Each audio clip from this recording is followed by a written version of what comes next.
Good morning, everyone, to today's External Scrutiny Committee meeting of Falkirk Council. Brian, do we have any apologies for absence? Yes, Convener, we've got an apology from Councillor Aitchison. Okay, is that the only one? It's the only one I've been given, yes. Right, thank you. Declarations of interest. Councillor Coleman. Thank you, Convener. I want to declare an interest under Agenda Item 5. I'm a member of Falkirk Community Trust Board, and I don't think it would be appropriate for me to take part in scrutiny while also being a director of the board. Therefore, I wish to recuse myself for Agenda Item 5, please.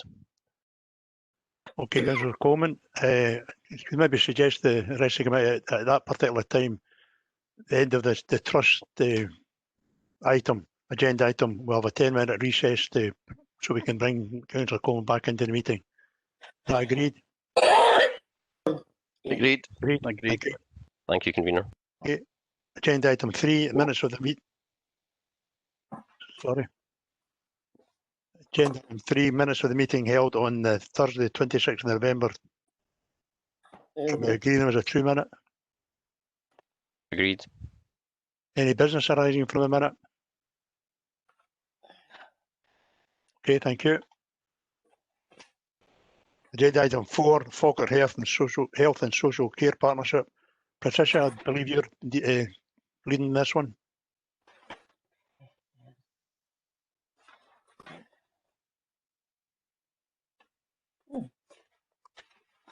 Thank you, Convener. Sorry, I'm going on and off Citrix to get access to the papers, so apologies for that slight delay. Thank you to members of the scrutiny panel.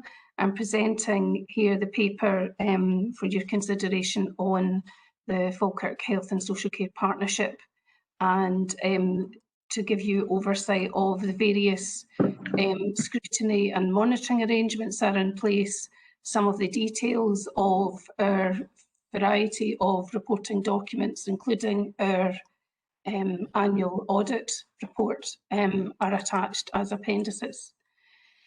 So in terms of the Igb, the Igb Board itself is responsible for effective monitoring and reporting on the delivery of services, and we have a structure that supports the Igb in that regard. So we have 2 main committees, the Audit Committee and the Clinical and Care Governance Committee. We also have a strategic planning group, and we also have a joint staff forum which brings together our trade union and staff side and partnership representatives from the Health Board and the local authority to ensure that we're covering off any specific issues in relation to staffing in the integrated teams, albeit that both the employers continue to provide the normal arrangements for employees and discussions with the trade unions. So we produce annual assurance statements for each of these committees that are then laid before the Audit Committee and the Integration Joint Board. We are required to produce an annual performance report, and that's attached as an appendix, as well as we provide performance monitoring reports to each meeting of the Igb. As Chief Officer, I provide an update report to every Integration Joint Board meeting, and we also provide a range of more detailed reports on a range of subjects, and also finance reports at every meeting. All of our meetings are open to the public, and they're all accessible online, both live and recordings. So you will see Appendix 1, the annual assurance statement that was presented to the Igb and subsequently to the Audit Committee. That was out of sync just because of a change in the schedule of committee meetings over the summer, which had a knock-on effect on the most recent meetings. So the assurance statements are attached. The Clinical and Care Governance one is at Appendix 2, and the details of that are set out in Section 4 of the report. Section 5 of the report covers the annual audit report and highlights the recommendations from the auditors. The Igb accepted all of those recommendations, and it's notable that there are recommendations that have been previously in the report that have carried forward into this year's improvement plan. In section 6, there's an update on the delivery and on the delivery plan, but also on the COVID-19 response and the remobilisation plan, which was developed as that part of that. 6.4 shows the 4 themes that we developed as the infrastructure for the mobilisation plan. We reviewed the delivery plan and identified that actually the requirements we needed for remobilisation were absolutely in tune with the delivery plan agreed last week, but we needed to accelerate some elements of that. And that has been presented to the Council over the summer as well.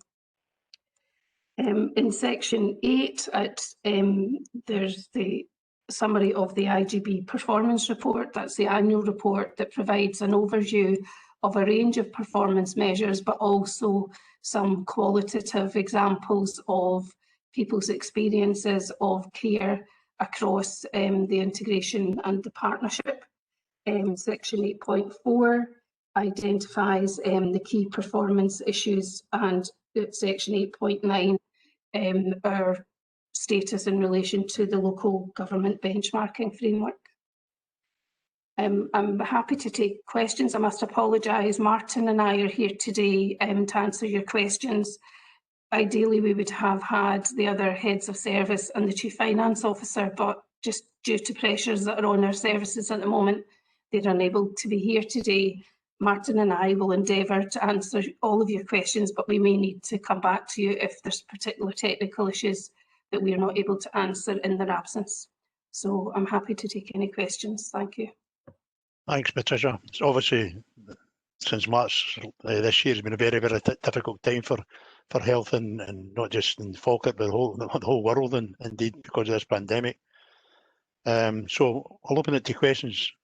We went through this last week at the full council, so you may not get a lot of questions, but I'll open up and see if there are any questions. Any questions? Councillor Grant. Thank you, Convener. Morning. Good morning. It's just a couple of questions because, as Councillor Blackwood says, we met last week and the questions were asked there. We've mentioned a few times, especially about the cost of our drugs, you know, from the GPs and things like that, the cost to the council and to the IGB. The programme that we're running out on page 18 over the Naxalon programme, you know, that opioid reversal drug for overdose, and it says at the bottom that the coverage to all those who attend the acute hospital that are affected by the drug use will be provided with this drug. Do we keep a tab, Patricia, if they've been in before and received the drug? Because I would imagine this is an awful expensive drug, if that makes any sense. I'll perhaps hand over to Martin, who chairs the Alcohol and Drug Partnership on that. But yes, as with any drug dispensing, there would be a record of that fact. The provision of Naxalone, there's a good evidence base that actually that saves lives in terms of having access to an antidote should they unintentionally overdose. So there's a good body of evidence that supports that, but also in terms of the cost and benefits of that. I don't know, Martin, if you want to come in, comment further. Thanks. Yeah, I think you probably covered it there. It is given at the hospital to people that come in who've suffered a near fatal overdose. So it is very targeted towards those, I guess, particularly chaotic drug users. The drug itself, I'm not sure what the cost is, but I'm told it's relatively low in terms of some drugs. So much so that actually the police in Falkirk are looking to pilot its use as well. So we're trying, at the moment, are trying to find some police officers who are willing to undertake the training that they can use when they're out as first responders. But I could get some more information about the cost and the level of use However, as Patricia said, it is targeted really towards those people at greatest risk of death, so it is really worthwhile. I can get you more information about that, which I can send after this committee. That would be helpful. Thank you, Martin. I've no doubt it is a great drug and it saves life. It's just, you know, the cost of these things are very expensive as we go on about. So I would appreciate that, Martin, if you could. It's just an example. For example, if you go to stop smoking clinics and they give you patches, they won't give you 4 months supply, they'll give you 1 month supply, because if you don't stop smoking, they're just going to get thrown in the bin. So my just concern was there, if we're issuing it and then we issuing it again and it's getting thrown in the bin. That's where my point was coming from, Martin. Okay, Councillor McCluskey and then Sorry. Councillor Balfour. Hi, I'm looking at the attendance record of advisors and on the committees. Obviously,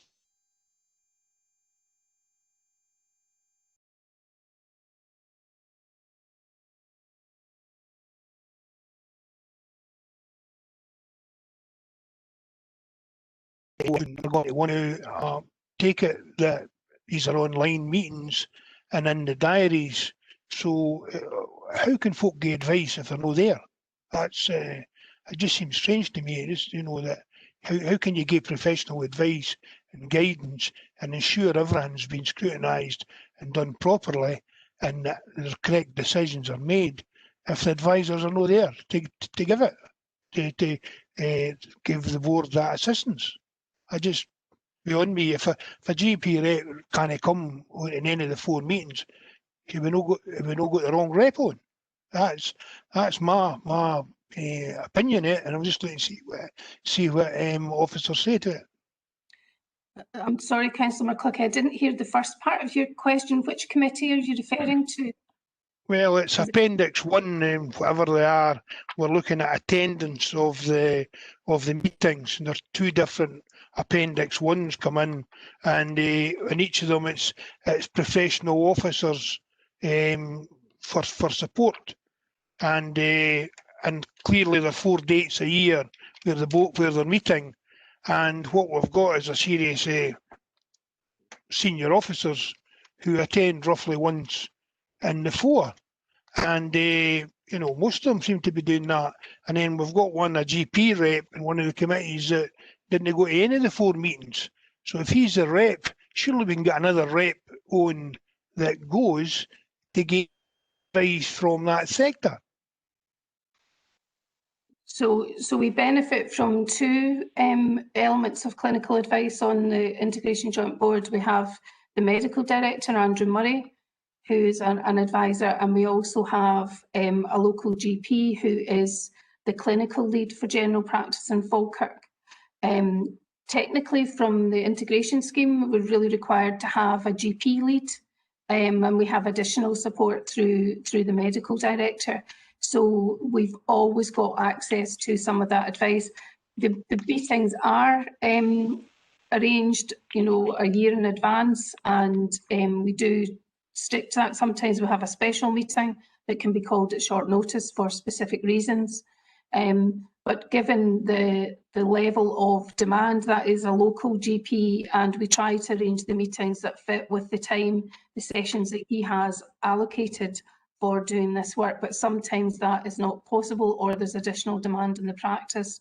But we usually have one or other of the medical advisors, if not both of them, at the meetings. But we always have access to that advice.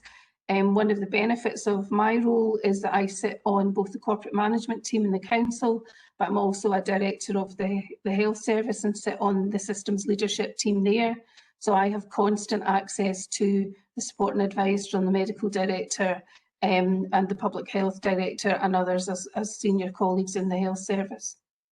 What we've got here is Dave Byrne, GP representative.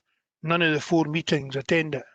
So all I'm saying is that is he the right person to be there? How can he give advice if he's not there? Then you've got Heady Clinical Service, they went to 2 under Benny. I'm just saying, in some of the other reports where we're even going to be our own officers, our own council officers, and one of them chairing our meeting advising is obviously 1 out of 4. And all I'm saying is sometimes the clashing with council meetings where officers have other duties. That's all. That's what I'm saying. Is why the low attendance rate at the meetings. Very important meetings, as we know, the work that is done by the IGB and that.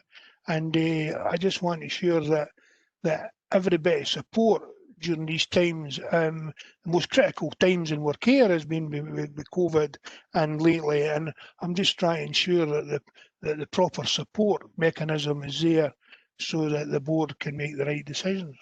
Yeah, so sorry, I didn't appreciate it. Now from what you're saying, appreciate it's the Clinical and Care Governance Committee that you're referring to. Right.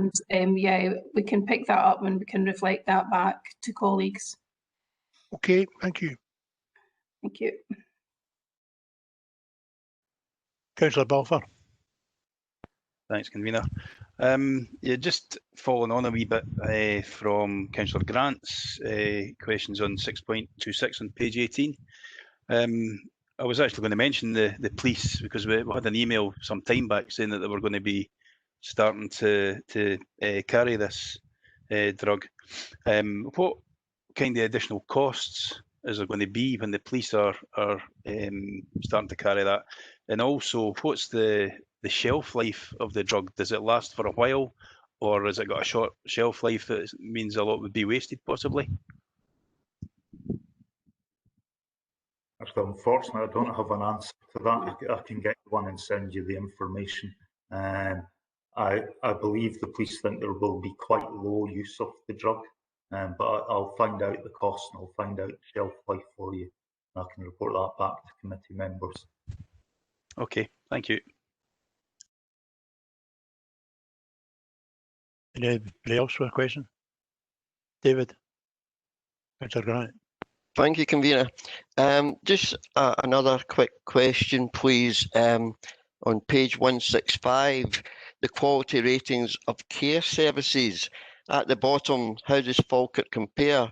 And it says that Falkirk sits in the centre of this indicator within the LGBF peer group of 9 local authorities. However, in percentage terms, Falkirk is near the worst performance area than the top areas and below the Scotland average. I was just wondering if we got something in place to bring our figures up.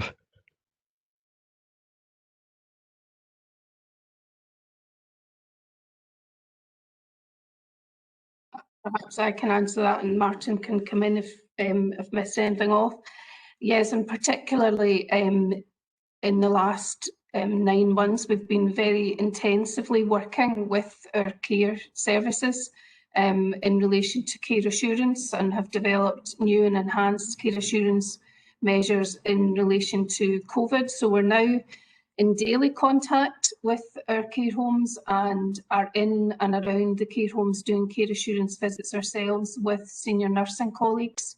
And that has really intensified our understanding, but also our support that we're providing into care homes, given the level of particularly infection prevention and control that they're required to sustain to prevent the spread of COVID at the moment, but also in terms of the care that's required, particularly when we've had 2 incidents in Falkirk where we've had significant outbreaks in a care home and we've required to provide support for palliative care and nursing care, more intensive nursing care. So it is something that it's part of our bread and butter in terms of the work that we do. But as you'll know, we do have a large number of independent providers in Falkirk, and this is certainly will feature in the review, the National Review of Social Care, and actually what the care services will look like, and also particularly the care assurance that will be required going forward.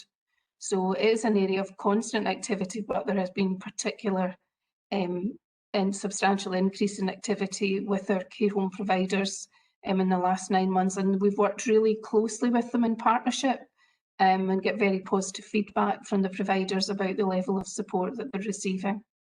Thanks. Councillor Balfour. Yeah, thanks, convener. There was, I can't remember the page now, but there was a flag that had been, oh, there we go, page 61. The flag that's flying in Zetland Park.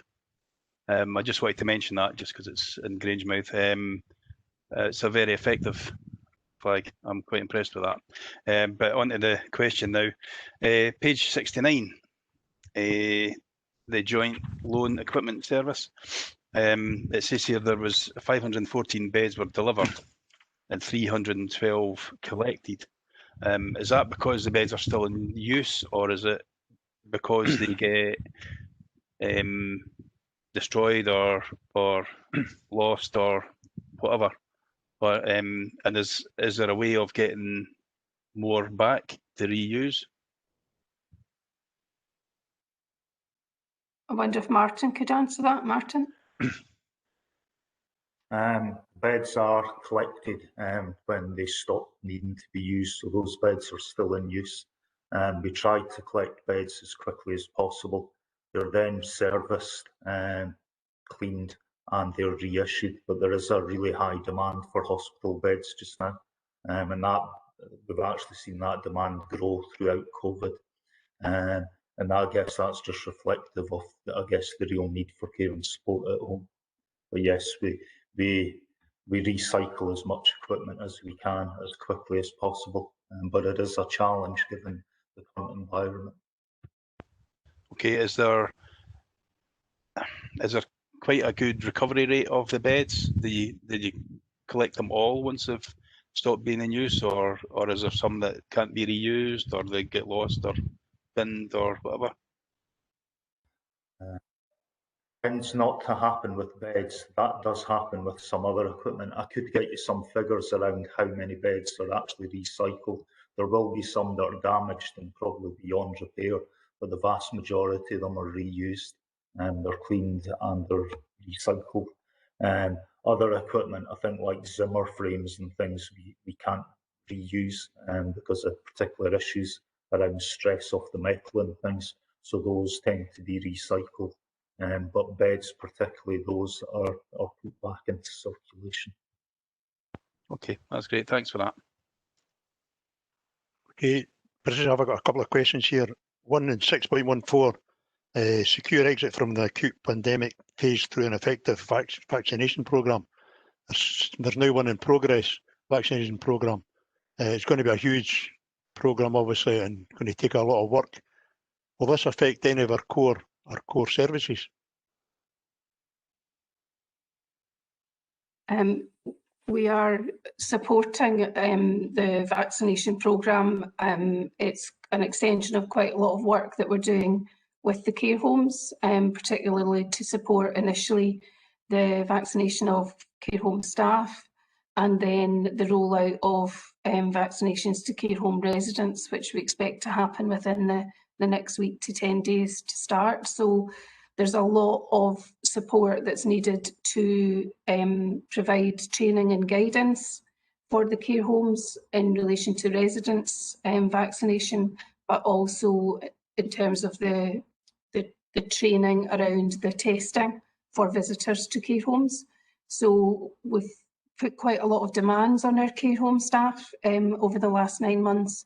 And this is just another development, a very positive development, but it's another development which requires quite considerable support and input from ourselves, but also from colleagues in public health and nursing. And we would expect our district nurses, who are part of our integrated teams, to be heavily involved in the vaccination when it gets to the stage of going out to older people who are living at home, who are less able to come out and access the vaccine at any of the large centres. So we're really proactively encouraging our staff and releasing our staff, and we've had a good number of staff already vaccinated this week at Forth Valley Royal. So we're working on that and preparing for the next phases that will need more intensive support, particularly from our district nurses. just to expand on that, Patricia, obviously during this time, any people applying care have been under quite a lot of pressure. It must have resulted in high absence among these people. I don't know, and that's going to have a bearing as well. Yeah, we do. You make a very valid point. We have got quite a substantial absence rate at the moment among our care staff, in particular our care at home staff, and a lot of that is just a reflection of the community levels of coronavirus, but also the Test and Trace app has been very effective. But that means that if people have been in contact, they have to self-isolate.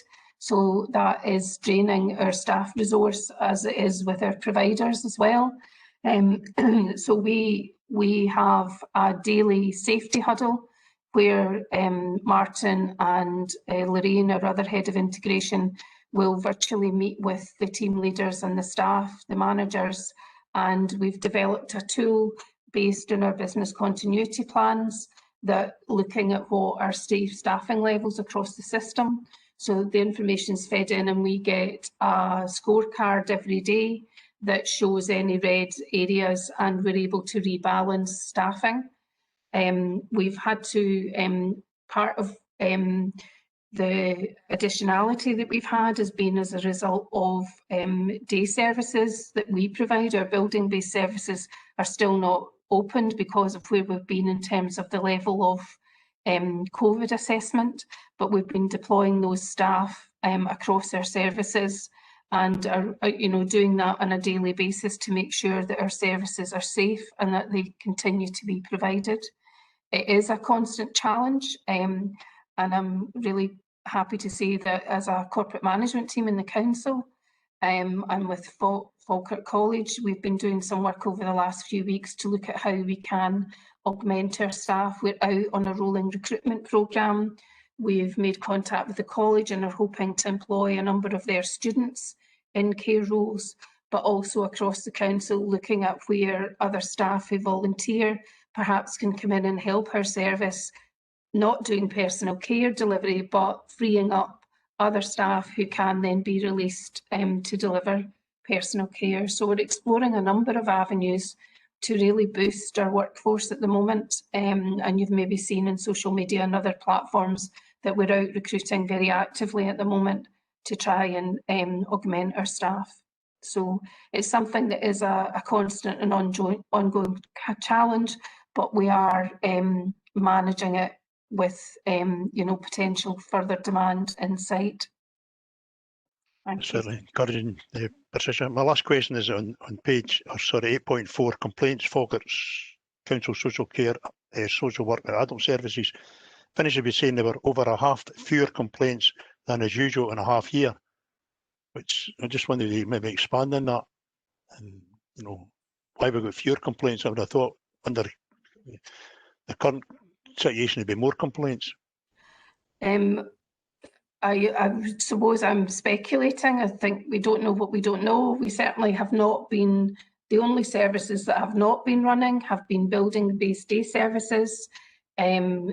But in that regard, our staff have kept in contact, and some of our other services that we commission have continued to provide one-to-one support into families. We've done regular phone call checks and put in additional continued to assess people if they're not receiving the normal service. Actually, do we need to put in additional supports? Are there other things that we can do? So we've been really proactive in that regard and keeping in touch with people. Our care at home services are very visible out in the community in their uniforms, and you've probably seen that within your localities. That service has not diminished. In the first phase, we did negotiate with families. Some families didn't want our carers coming in because of the perceived risk.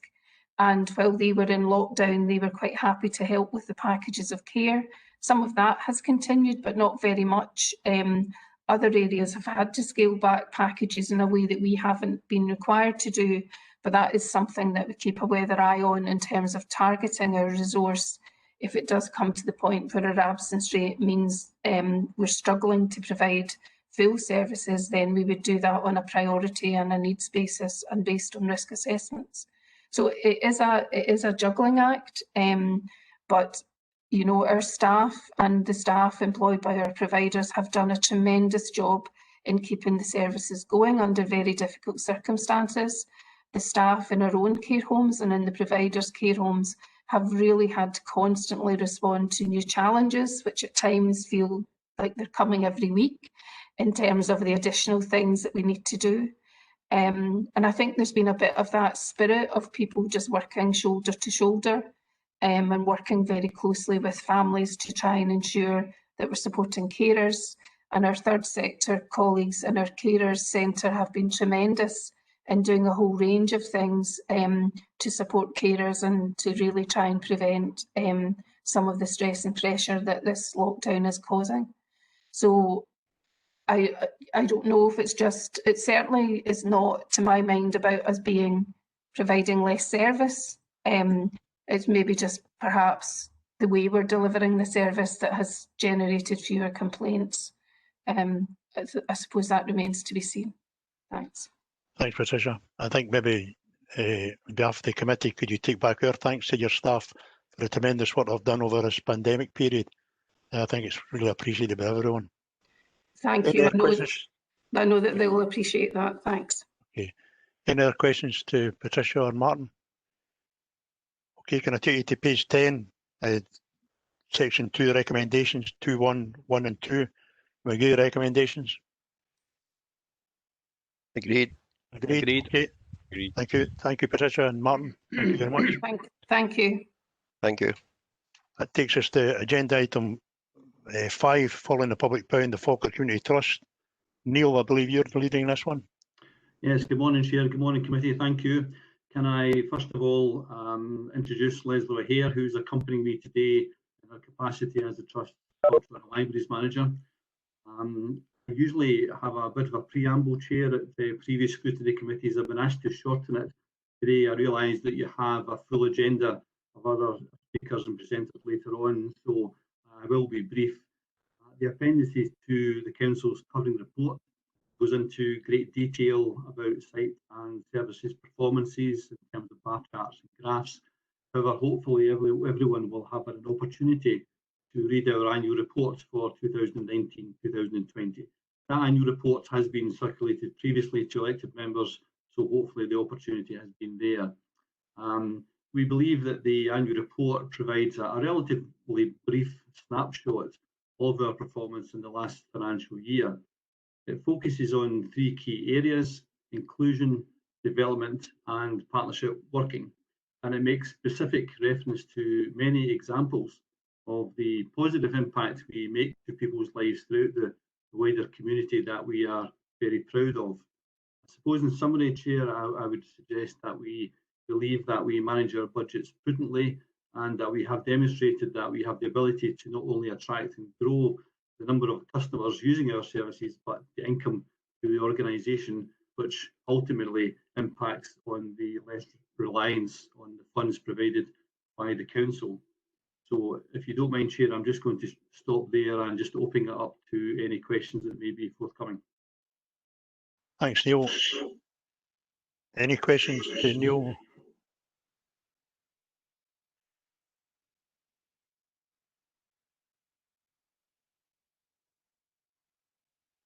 Councillor McCluskey.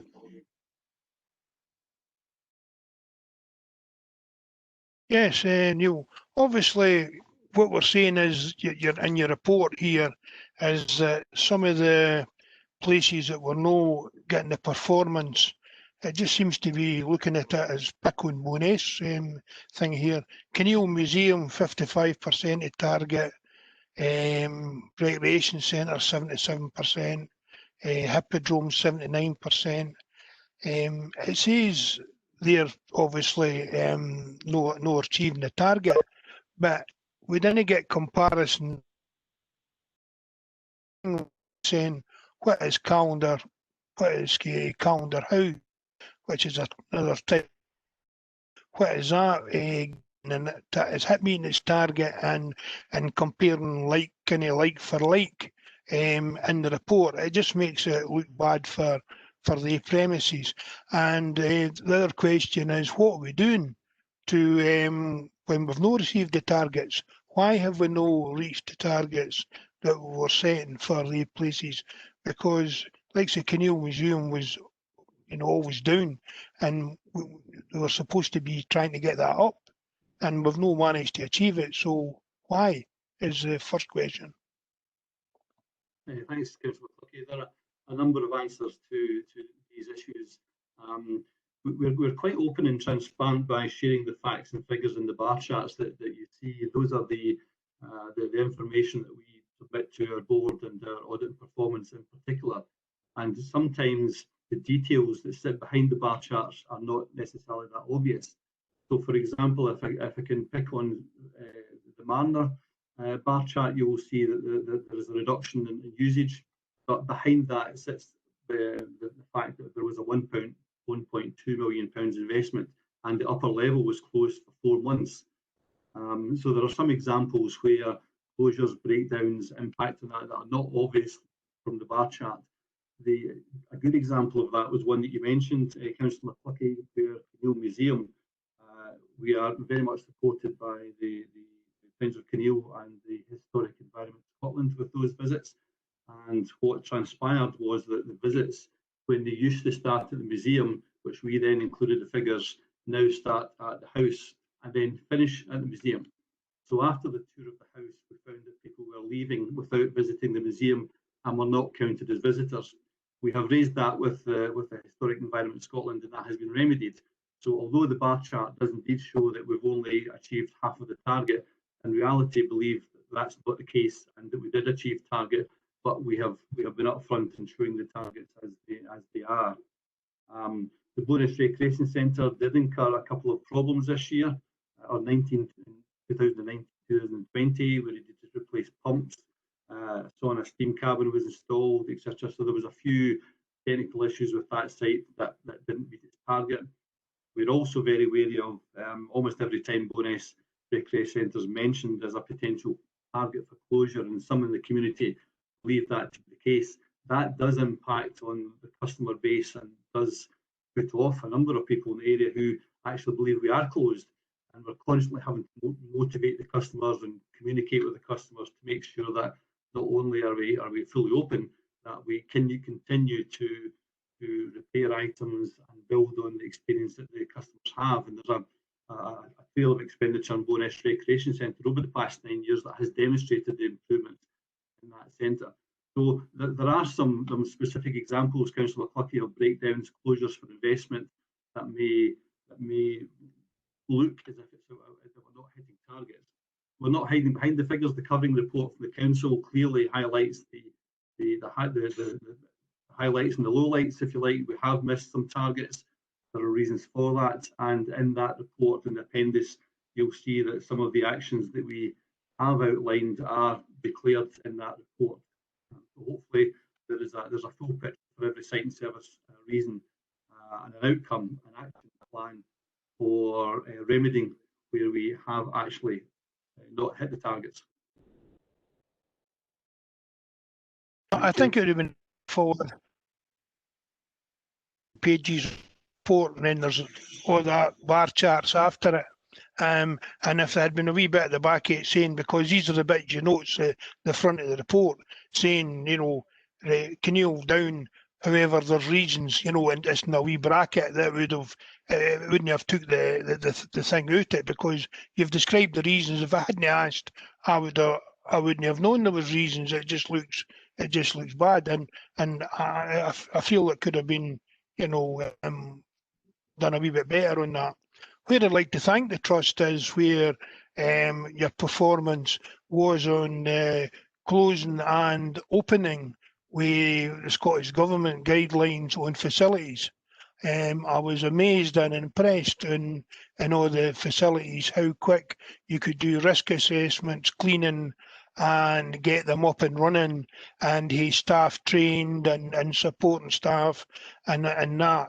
And just to say that I had several emails to the council that they should have been following suit of yourself, because despite prompting, and one of the directors are here, I think, that the community centres right, and saying we should have been working with the committees and they never be ready for when the Scottish Government opened them. Sadly, we wait till the government tells you open them, and then we start to look at contacting the committees and doing risk assessments and that. So as I say, it's very disappointing, but very credit to yourselves that you got these major facilities open for the community during troubled times when mental health and that was troubling a lot of people, and you got these facilities open for them. So I'll give you credit for that. Thank you. Chair, can I just thank Councillor McCluskey for that comment? It has been a challenging time, especially for the staff who were not furloughed and who had to work right through, especially in the parks, golf course, etc. It was the Scottish Government guidelines that the parks should remain open, but the car parks closed and the toilets closed, and that gave its own challenges. So we are absolutely delighted, Councillor McCluskey, with all the sites that we have been able to open, and it's been very much appreciated by the customers who have been both coming in their praise in social media outlets and in letters. So thanks very much for that appreciation. Councillor Grant. Thank you, Convener. Good morning, Neil. I'm going on to Councillor McCluskey's point there about you opening up with the Scottish guidelines. Am I right in saying that the Scottish guidelines would just open with swimming pools in the 5th of July, but this didn't happen? And is there a reason why we didn't follow the guidelines? There were a number, good morning, Councillor Grant, there were a number of set dates, and you realise that throughout the summer period, almost on a daily basis, we were receiving new guidelines from Sports Scotland, Creative Scotland, Scottish Government guidelines, etc. It was a difficult challenge for all the sectors because the Trust delivers such a variety of services. So there were a number of dates. The 5th of July is not in the top of my mind at the moment, but I'm quite happy to go along with that date with you. The issue that we encountered, of course, was that although we may have been ready in terms of the staff and cleanliness and all the guidelines that we had put in place for the customers, the council asked us not to open the buildings until they had undertaken their safety checks. And whilst we fully appreciate and understand the reasons for that, then that did impact on our ability to hit those Scottish Government targets. I think, to be fair as well, we are aware of the council's resources and priorities, and I can understand that perhaps the swimming pool was not the council's priorities, and I would agree with that. However, the customers' expectations almost was that the pools would be open on the 5th of July, and we were unable to deliver that. There is also some operational guidance that as soon as we were notified of a date, it did take a week, for example, to notify the staff in writing, which we agreed with the unions. We would then take perhaps a week for training purposes because the pool lifeguard staff, for example, their qualifications ran out, and the length of time it was taken to reintroduce the pools to the public. Therefore, there was a training need for the staff. So to open a pool and a major complex such as Grangemouth, Bowness or the Mander, in case it would take operationally about 3 weeks beyond the 5th of July.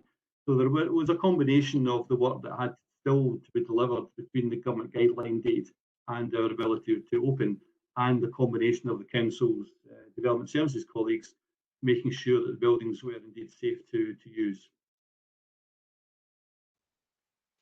Thank you, Neil. I appreciate that. I was just coming along the lines that we were following the Scottish Government guidelines, but I know we didn't in that case. But you've gave us the reasons why. It's perhaps maybe a question for the council rather than yourself, why we weren't ready for it. Could I ask you a question on the pension scheme, because it's to do with your accounts, which is obviously brings in the performance, and it's page 236. Employees of the company are members of the Falkirk Council Pension Fund. Contributions in the period relating to those employees amounted to 1.825 million, and the amount of outstanding contributions at the 31st of March 2020 amounted to 0.190 million. The fund is valued every 3 years by a professional qualified independent actuary using the projected unit method to determine the rates of contributions payable. Unless the actual direct otherwise, the contributions rate set by Falkirk Trust be sure that payable rate council is a period of 31st of March. Igb. And the contributions were 1.90. Where the experts say so. Where were the contributions? Where were they, and have we received them by now? The contributions that were late, we're still waiting on contributions. I think, Councillor Grant, it's probably maybe just a timing issue. You're asking me rather a technical question than an external auditor's report, which was a clear report and there was no issues. There was no queries from the external auditor on that specific paragraph, and I'm looking at it as you speak. So the outstanding contributions as of the 31st of March may simply be a timing issue in terms of the payroll. So if the payroll was at a different date than the end of the date, then there might be just a gap. But there is no gap in the contributions from the staff or the pension fund. Okay, so they're in now. Right, thank you. Councillor Balfour. Thanks, Convener. Morning, Neil. Just page 208, achievements and performance. It mentions income of 810,000 secured from grants and fundraising. Can you give some examples of the fundraising and what you're doing to sustain income and increase it? Good morning, Councillor Balfour. Yes, I can. If you just give me a minute while I switch between my screens, I can give you some examples, hopefully relatively easy throughout the year. Some of the examples are large and some are small, and it very much is dependent upon the funds available to the national governing bodies, the external agencies, and the various projects that we would have on the go at the time. So if I read out 2 or 3 examples from the list that I have in front of me that here, unfortunately, that might give you a flavour of what we do. Falkirk Environmental Trust granted £2,500 for solar stud lighting, which is the small lights that you see on either side of the footpath as you go through the calendar park. They're solar powered. Screen Scotland provided a grant of 117,000, and that was core festival funding for 2 years, mainly around the Hit Fest. The Robert Trust provided about 4,300 for the Science Festival and STEM at the Helix. Scottish Government provided grants to help some of the events at the Helix. Scottish Book Trust provided 2,700 of a grant for events and sessions and author visits to libraries, and so on. So I have got a list in front of me, Councillor Balfour, that rather than reading it out rather boringly today, I'm quite happy to share some of those examples to the committee to give you an example of some of the applications we've made and the successes we've had or not as the year went through. Would that be beneficial, Councillor Balfour? It would, yes. What other, just looking at the mental health side, what other funds are you trying to access to help with mental health of the public that are using your, or hopefully going to be using your facilities? One that comes to mind, Councillor Balfour, is the mental health first aid training of staff. Not necessarily for their own benefit, but for the customers that they come into contact with and their own staff. I can't remember the figure, but it was certainly in double figures. 39 comes to mind that we have staff who are mentally, who have undergone mental health training, and that was from a fund from a source, and I forget the source of that. So we saw the opportunity to use some of that fund to train our staff that then could be assisting the customers and the staff themselves. That one comes to mind. We've been very successful again in the relationships with NHS, physiotherapists, GPs, NHS Forth Valley in general, and the physical activity side of things with the Active Forth programme at all the gyms in the area. And part of that work with Active Forth is not only physical activity, it's the mental health. So the fact that they are visiting the gyms and the centres and coming into contact and support, receiving support from our instructors, is very much with a mental health background and focus as well. So other than those two examples, I'm unable to give you any other that we are pursuing at the moment. Okay, that's helpful. Are you going to be looking into other examples or ways of getting funding in to help with mental health issues?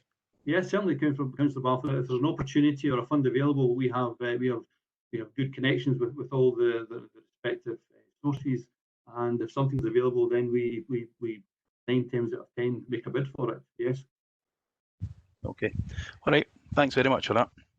Thank you. Councillor Grant, you want back in? Please, Convener, just one more question.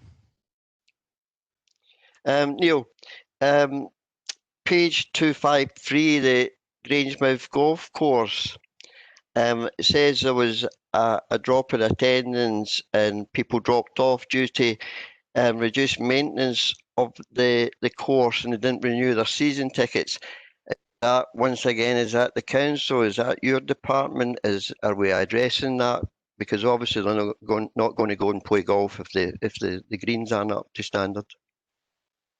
Yeah, thanks, Councillor Grant. Yeah, that's the maintenance of the greens and course as a whole is entirely the responsibility of the trust. There was a combination of factors that year. You'll be aware, maybe through other conversations, that we have been for the last 3 years working in partnership with the Grangemouth Golf Club to transfer the operation of that site as a whole from the 1st of April next year to the operation of the golf club, and the process has been very very complex, as you can imagine, but nonetheless we are seeing the light at the end of the tunnel, and we're on target for that, and the elected members will be seeing a report in the next few months, I would imagine, that gives the council the opportunity to examine the business plan of the council before accepting that transference over. But throughout that 3-year period, it has been difficult to communicate, certainly with our season ticket holders and the golf club with their members, to seek more income from them. So last year I know that we specifically increased income, and again you can imagine increasing the income with the issue of the course maybe deteriorating creates a wee bit of friction. So whilst we did suffer mainly from the weather, I've got to say, I've been very supportive of the golf course staff, not only this year but for the past 9 years, and I had cause to look at an annual trend of the participants, the number of rounds of golf each year over the last 9 years, because I sent it to the golf club for their information, and we have achieved a year-on-year increase in the number of rounds that have been taking place since the trust took over 9 years ago. So there is a growth in golf which completely bucks the trend in Scotland at Grangemouth Golf Club. So whilst there was a specific peak or a specific issue between the announcement that the course may close, the club's taken it over, will the trust keep running it, we increased the prices. There was a wee bit of a backlash between the season ticket holders and the club, and there was, I think, October last year from memory, or the last quarter of 1920 was quite a downpour, and that impacted on the drainage from memory. We have invested over the years a number of areas and improved the drainage. There are still areas within that course that will become large puddles, as will any other course, I suppose. But there is not the money there to totally resolve the drainage as you would in any other course. But I also recall last year, coincidentally, that in the I think it's a monthly magazine. I'm not a golfer, Councillor Grant, sorry. I think there's a monthly magazine called Bunkered, and the Grangemouth Golf Club was recognised and acknowledged as being one of the best, or the best, public course in the country. So we were delighted with that assignation, and we were able to attract the Scottish Schools Boys Championship. So in terms of a slight issue with the weather during that period, the course maintenance staff did a wonderful job and have done over the years to demonstrate that increase in growth over the last 9 years. Thanks, Neil. Okay, Neil, I have a couple of questions here. Performance against targets 4.5 sort of highlights successes and 4.6 highlights the sort of failures. And in 4.7 we've got, and what are you going to say, the Mariner doesn't seem to feature in either of these. And we've spent 1.2 million refurbishing the upper floor of the Mariner Centre to include the first immersed Lee Mills studio in the country. So where does the Mariner sit in performance, a success or a failure on target, against targets? That's a good question, Councillor Blackwood, and again, that's where perhaps the bar chart doesn't tell the whole story. So we were closed, or the upper level of the Mariner was closed for 20 weeks out of that financial year. So there would be a reduction in income and a reduction in participation levels in the Mariner for that period. So that would, in a bar chart, look as if we'd failed and the like. We opened the new facility in January, late January, and within, I don't know, several weeks after January, the world collapsed and we had a pandemic. So we really have not had the opportunity to operate that longer than 5 or 6 weeks from memory. And I think that the current deficit of the facility of £600,000 will reduce significantly once we're fully up and running. So you would assume that the 1.2 million investment should have kicked in this year, and that would have been one of the highlights of the year, and it certainly would have been one of the highlights this year. And the pandemic has certainly hit that, as it has done elsewhere, and it will take a year or two to fully recover to the income levels that we previously attracted. So I think there was a timing issue, Councillor Blackwood, that has not been able to reflect that as a highlight. Okay, just on 4.7, customer income increased by 5.5% to the previous year. That's a fairly good achievement. Yet we're seeing failures.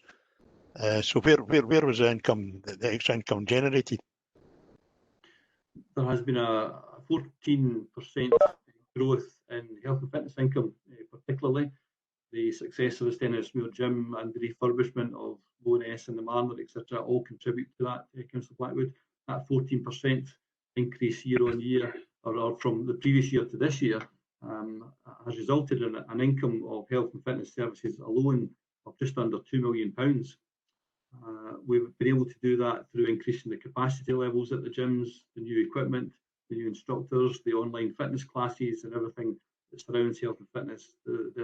Having the first immersive studio at the Mariner is a great example of we do consider folk up to be the cutting edge of being able to provide top class, world class actually Les Mills instructors, as well as the best equipment that you could possibly get on the market.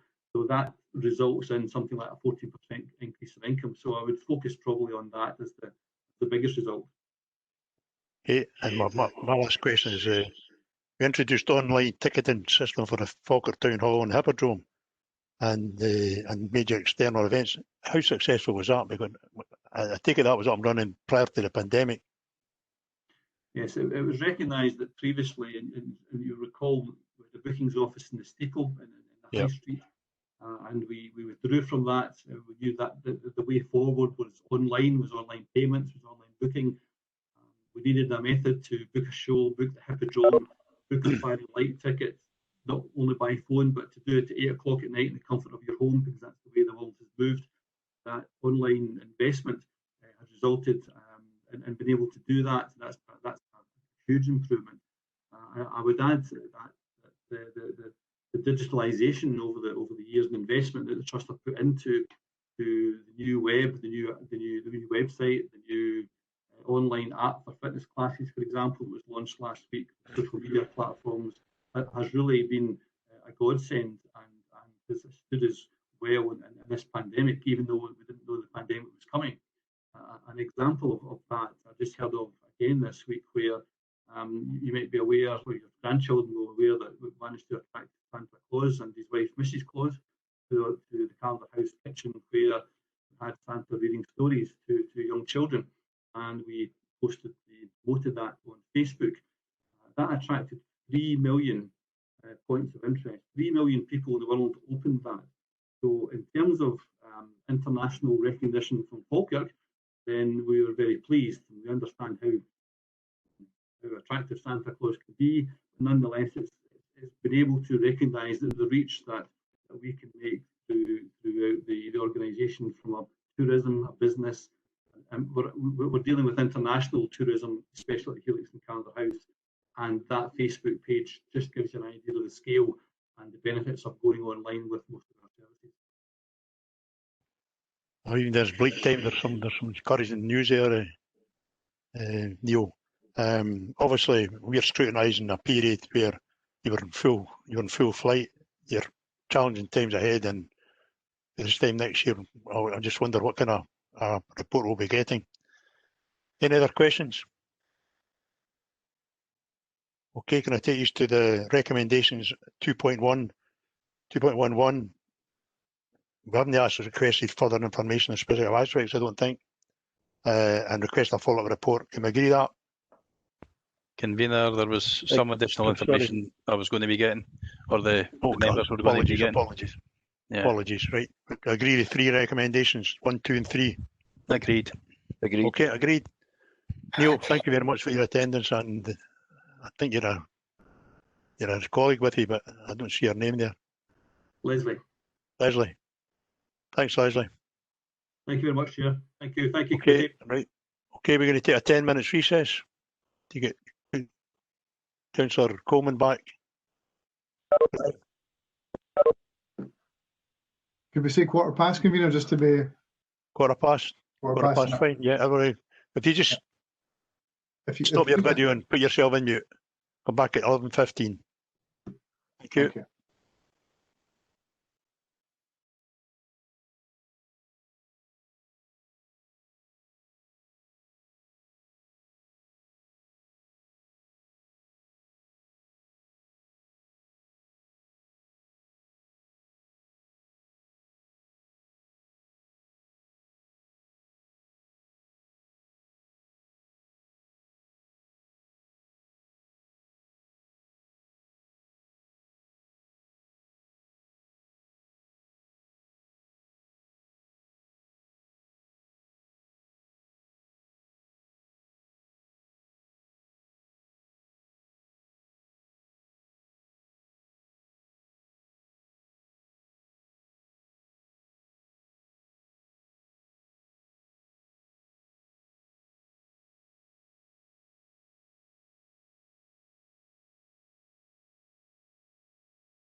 Okay, we got everybody back.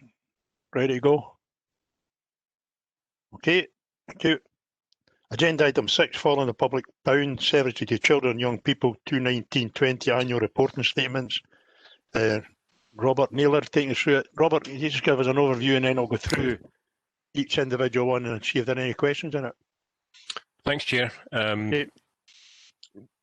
Report in front of us is following the public pound around services to children and young people. What's included here is a series of reports of the organisations, third sector organisations that are funded by the Council. Each organisation is allocated a specific remit to undertake service delivery to support various services for children and young people. The recommendations are set out in paragraph 2, and section 3 provides background of the organisations that are funded. All of the funding and the allocation is to support various different national policy contexts. Getting it right for every child is set out in paragraph 421, also to support the early years framework, which is linked into the expansion of early years, and also the linkage between early years and the GIRFEC agenda. There's also linkage with the community plan, the strategic outcome local delivery plan, which has an overarching set of aims and aspirations for the young people of Falkirk. Specifically contained as part of that is the Integrated Children's Service Plan, which seeks to make improvements in a variety of different areas to support children and their families so that they can be safe, but also that they can make progress with their education. A local policy initiative is set out in 433, the Closer to Home agenda, which members will have heard about in the Council of the Future arena. That's a strategy to transform the balance of care, and there's aspirations there in terms of children staying in Falkirk and being educated in Falkirk and having better and closer links with their family rather than living elsewhere. Section 5 sets out the implications and details the various organisations that are funded, with the names of the projects associated with that, and it also details the funding for the last 2 financial years. It's worth noting that over the course of the last number of years, there have been changes, and for some of these organisations, either holding of the funding that they have, but in 1 or 2 cases, some slight reduction in the level of funding.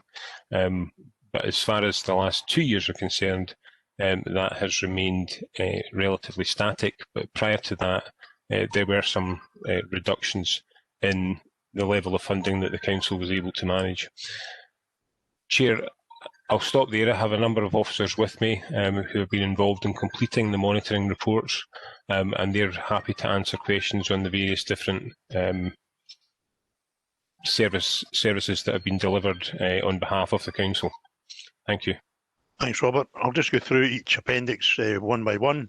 And the first one is Aberlor Early Years Outreach. Is any you got a question on that, Councillor McCluskey?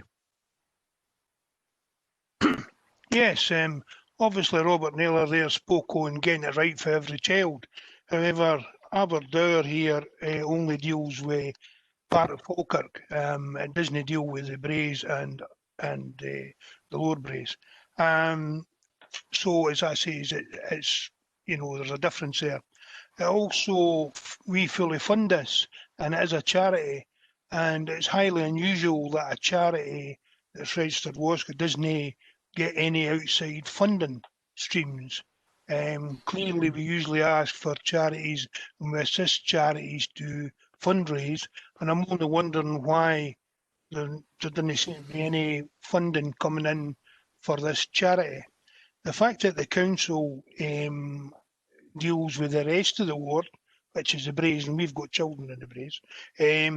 And there is no comparison about how the council-wide facility that covers the whole of Falkirk compares with 790 in the Falkirk area that Aberlor is.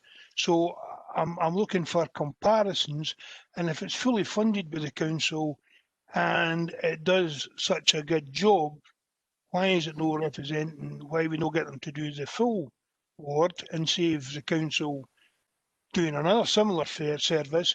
Or if the council service is up to scratch and doing required, then why are we not employing this staff and taking it in-house rather than, because we didn't see any, I didn't see any advantage by a charity if you're not getting extra funding. So number of questions here, convener, and I know it's very difficult, but it's obviously the role of scrutiny to ask these hard questions. Thanks. Somebody going to answer that? Thanks, Councillor McLuckie. I'll bring in my colleague Leslie James in just a minute. But what we have here is a number of arrangements that have been established by the former social work service over the course of a number of years, which is why we have, in the case of what Councillor McLuckie is referring to, different service delivery arrangements in different parts of the council. And part of the closer to home strategy is that we are going to be moving towards a commissioning service, whereby instead of just continuing the grant funding in certain geographic areas for the services that have historically been provided, part of what Closer to Home will look at is the range of services that will be core delivered by the council, and where there's then additionality, it'll be organised to commission further rather than simply to grant fund. So that's a piece of work that's ongoing, and in future we aspire not to be simply allocating grants, but to actually be commissioning different organisations to augment and supplement what are the core services of the council. But I'll see if my colleague Leslie James has got anything to add to that. Thanks, Robert, and thanks, Councillor McLuckie. I think some of your questions are well made. I think there absolutely is advantage in terms of Aberlor as a large third sector provider and charity. As you say, they do have other additional funding streams that they are bringing in to Falkirk, and I'll ask Cathy McGarry, who oversees Aberlour's service, to maybe just comment on that further. But as Robert said, without restating that, what I think we recognise is that service delivery for family supports have developed over many years, in some way has been a bit fragmented. And one of the clear aims of our Closer at Home strategy in terms of the next phase that we're going into is looking at how we have a family support strategy that serves all communities, provides local access, and ensures that we have provision for an easily accessible provision for families who are just coping or around the fringes of needing support, that they know where to go and they can access that without any delay or have any geographical barriers to that. Cathy, I'll maybe just ask you to comment just about the additional funding streams that Aberlor are able to access and some of the additional value that they bring to Falkirk. Yes, thanks, Leslie. So Aberlor, as a parent company, do provide an urgent assistance fund across the whole of Scotland. And I just found out just last week that Falkirk's actually a big recipient of that, just after Glasgow and Edinburgh. So I was kind of querying that as to whether that's because we have more of a need for urgent assistance, but I think it's partly because the organisation is so well known and well established in the area that people know to refer to them for that assistance. So that offers quite a significant, particularly at the moment through the kind of COVID crisis, that's been really invaluable to a lot of our families, and social work teams who are referring into that it's not a difficult process to access money, and it's really targeted to families who need it the most. So that's part of the additional value that Aberlor bring. I suppose specifically, Councillor McCluskey, your question was around about the Braes area. That they're currently covered by One Parent Families Scotland, who run the Maddiston Family Centre, and as Leslie and Robert have both said, we are in quite a legacy position with a lot of these third sector organisations, and we are looking to have more of a strategic approach targeted towards early years, early intervention. One of my colleagues from the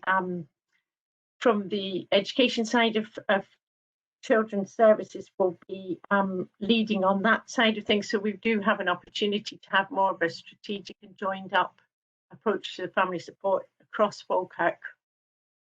I've got another couple of questions, if I may, Convener. Yeah, certainly. Right. Obviously, the assessment of performance down here, obviously, 20 families did not engage with the service, 23 families choose not to perceive it further. You know, where we're saying there's a big need, why is it that families are chosen that have contacted them, have chosen not to go forward? And maybe you could explain this. And the big figure that does seem to be a lot of folks that's got involved in is 82 families had infant massage, and I just wonder to those of us that doesn't ken the benefit of infant massage, maybe you could explain that a bit further, because there seems to be a big take up there. As I say, maybe pensioners massage should be included in the council budget too, and I'll get right in there. But as I said, if you could answer the 2 points as well, please. Thank you. So specifically, I wouldn't know the breakdown of why those 20 families didn't engage. I mean, I could speculate on that. It might be that the service doesn't offer exactly what they're looking for.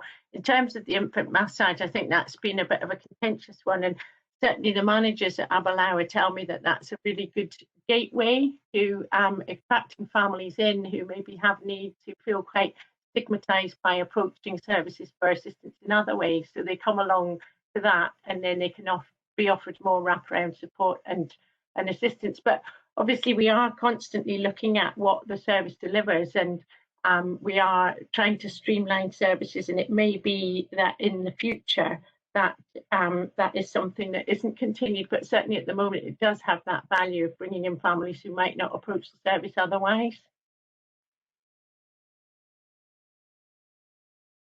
Councillor Grant. Thank you, Convener. Good morning, Kathy. Just a couple of questions here, Convener. Page 318, are there any improvements in efficiency or effectiveness that could be achieved? And the answer was the service began its recruitment of volunteers. Did we manage to get the amount of volunteers that we required to keep the performance what it is now? If you want to answer that one.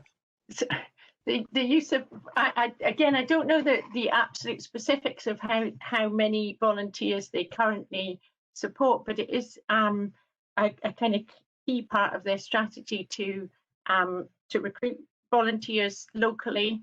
Them and the Home Start in Falkirk West, and it is a very kind of cost-effective way of providing support to families, not only benefiting the families, but also the people who volunteer, who often move on to a further training, employment. So yeah, a really kind of positive way of maximising the resource and empowering the community, really, which is, you know, a key strand of what we're trying to do in the Closer to Home strategy. Thanks, Kathy. Yes, I agree. If we get volunteers, a great thing for both the purse and the volunteers themselves. Second question, Kathy, on page 320, Aberlor is awaiting confirmation of additional funding for 2 additional services which we located alongside early years outreach and management of the same services, supporting parents affected by problematic substance use during pregnancy and in child's first years, and working with families where children are at risk. Where's the funding coming from for these two new services that Aberlor are going to be taking on? My understanding for the substance misuse one is that it's part funded by Cora. I think Leslie might be able to provide a bit more information on that one. And the other service, which is specifically targeted at families where children are right on the edge of needing to come into care, so a kind of crisis response, is a joint funded venture where we're looking at reconfiguring part of our children's services budget and then having match funding provided by Aberlor. And we'd also be looking to provide some premises for that service, which offsets part of the funding cost.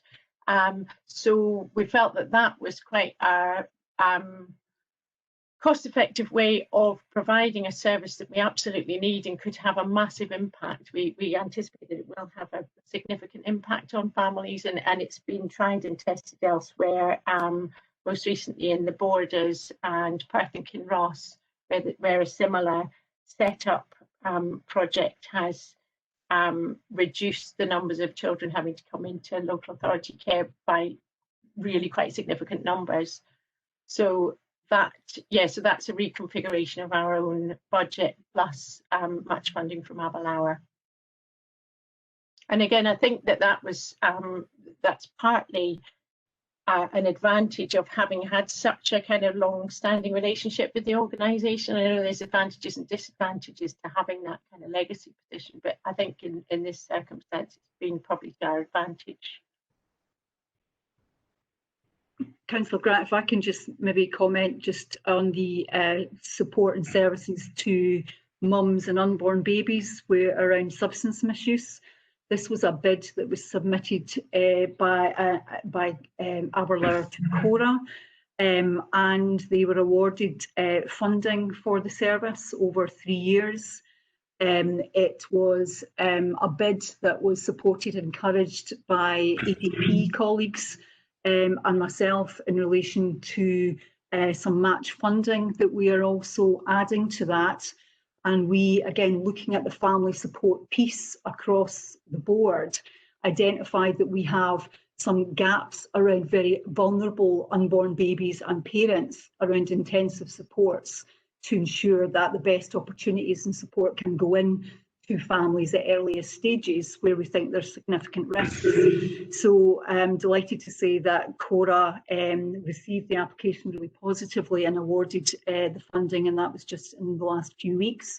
And they are just moving now to recruitment to get that project up and running by early spring. Excellent, thanks very much. Sorry, any other questions on this item? No. Okay, could you take us to Aberlor Family Support Centre, Langley's? Is there any questions on this item? Councillor McCluckie.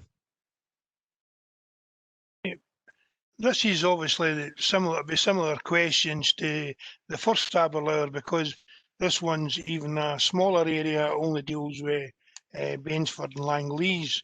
So I'm just trying to once again see for Robert how it fits in with Girfeck, because getting it right for every child, because majority of children didn't and Falkirk didn't just stay in that area.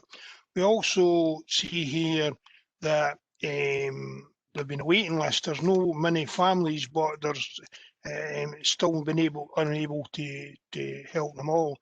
4 young people accessed art therapy. Now, I would like to ken a bit more how beneficial art therapy is. It may be a major benefit, but it just seems strange that only 4 people attending. Is it a kind of one-to-one thing, or could other people in the area benefit for paying for somebody to do that, so that, you know, we get full value for money? That's what I'm trying to say. Is, you know, if classes are full, they're full, but if there's groups doing a service in one area and the availability, or they could take more people in and help more children. That's what we're looking for. We're under base value as well, and we're trying to go and link that. And is that coming under the same as the first item, we're getting it more kind of centralised? So if Robert could answer the questions, please. I'll bring Cathy in to talk about the art therapy, but I would just refer you back to what I said earlier. We are dealing with a legacy position. The closer to home strategy has as a key strand of the work a standardisation across the piece, so that the range and type of services that are available geography by geography will have much greater level of consistency. So what happened historically was that in this particular area, obviously Aberlor came forward with a proposition that the council at the time thought was going to be of benefit, and the grant funding was established at that time, and it has continued, and we evaluate it. But as I said earlier, what we are working to do is to establish what will be the core family support offer from the council, and then for us to be going to other organisations, Aberlor and others, to say we would like you to add in these particular services, and the aim is that we would have a much more consistent offer right across the council area. I'll pass over to Cathy to see if she's got anything to add to that, but also to particularly talk about the art therapy question. Yeah, so the art therapy is offered by students at Queen Margaret University. So it's a partnership between Aberlor and the uni. So it's part of the students' placements. So there's no cost attached to that. It's a kind of quid pro quo arrangement where the students kind of benefit because it's part of their experience of learning. Art therapy is proven to be a useful tool in kind of helping children to work through trauma, to express themselves sometimes when they don't have the words to tell people how they're feeling and what they're thinking. So I think that would be argued to be a kind of pretty good use of those kind of long-term relationships that Aberlor have set up with the uni. I guess the other bit is, you know, as Robert says, the family centre was set up in the Langleys area as an area of fairly high need for families historically, and I think it, you know, continues to be a place where families are quite disadvantaged. But what I would say for all of these organisations, although they work predominantly in particular geographical areas, they have all got this agreement where if the service that they offer can't be replicated elsewhere and there's a need for somebody living somewhere else in the Falkirk area, then they will reach out and provide the service. So it isn't quite as kind of boundaried as it might look. I'm just trying to say the same question as the last time, that for comparison's sake, we don't know as a council how much a similar service, if there's need, well, I take it there must be needs if that's needs in one area, for the rest of the Falkirk area. We don't know how much is spent on that, therefore we can't comparison. So it's hard for us others to say they do a great job. We can't compare it like for like because we don't know, you know, what value. Maybe we should be putting more into Aberlor and they should be taking other area. That's not necessarily, you know, what I'm trying to say is that things should be stopped. What I'm saying is that if we assessment, you've got comparisons, you say these are brilliant. We can't do without them. They're the best thing in the short bid, right? We'll expand it to take over the Falkirk area. That if it's no meeting the comparisons, then maybe they shouldn't continue. But we've not got nothing in the papers to be able to value that on. And for years we've just been on saying, as always, if it's in my area, it was a great job, and I hope that continues. So it's difficult for members over the years because that's all we've been able to do, and things need to change in the future the way we assess things. So thank you. I think that's fair enough. Yeah. Anybody else got a question? Could I ask a quick one, Cathy, on the risk to the council if these services are not funded. So if the council want to fund them, where would you get the services and what kind of costs are we talking about? Well, I guess if we weren't funding them via Aberlor or the other third sector organisations, we would have to find a way to try and deliver them in-house. That would probably result in quite a lot of, I mean, it's very difficult in children's services and in the family support side of children's services, you almost kind of, you've got one pot of money, and I suppose how you choose to divide it up and where you choose to put it. There is additional funding that is coming in relation to mental health and well-being and in relation to early years. So there are opportunities, like I've said, to kind of realign some of our services. I think the risk, as I see it, really, to the council would be that if we're not providing those locally based, really accessible services at an early stage, and sometimes in environments that families find less stigmatising than council-run organisations, that we are likely to have an escalation of need where people's needs aren't met early enough and aren't met locally enough and aren't met in a way that they find palatable enough. So we end up with an escalation and having to provide a kind of more of a service, more intervention later on in the child's journey rather than picking up the needs earlier.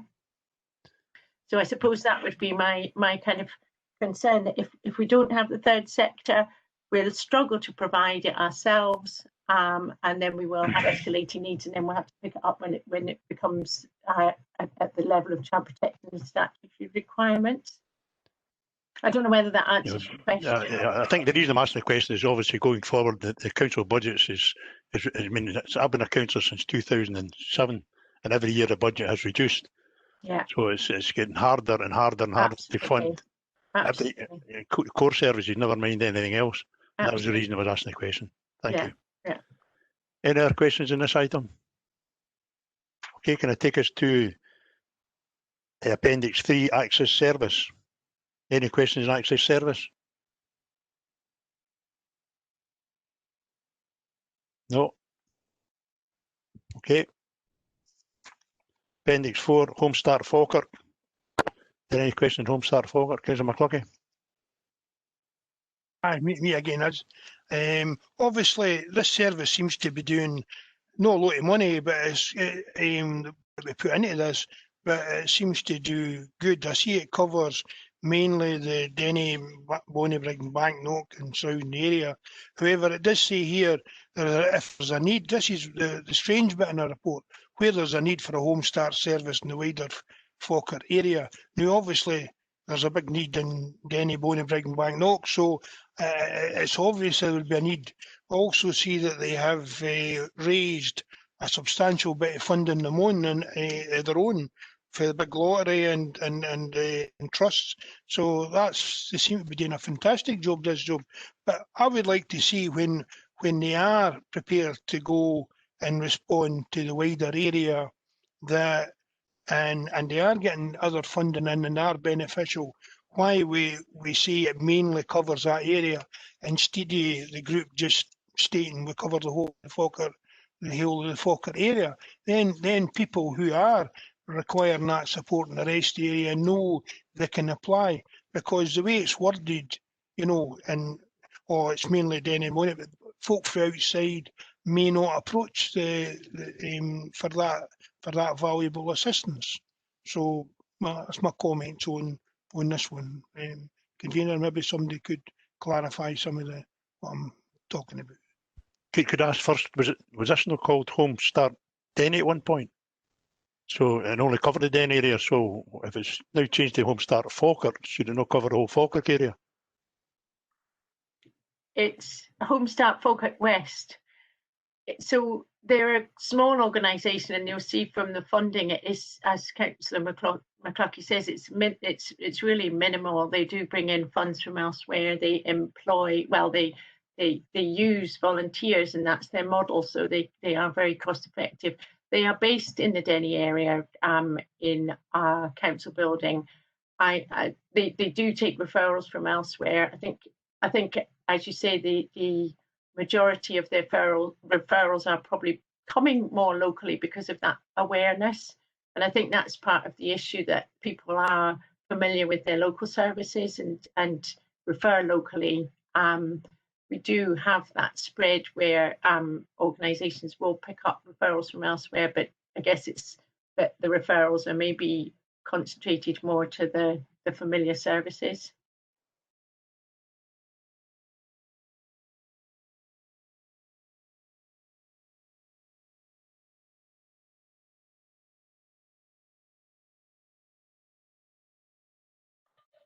You're on mute, convener.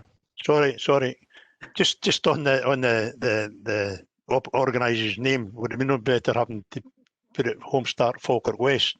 Because when I see Home Start Falkirk, I take in the whole Falkirk area, not just the Denny, and that's my ward, so I'm delighted about it. But it would have been better if it had Home Start Falkirk West and not just Home Start Falkirk. You're on mute.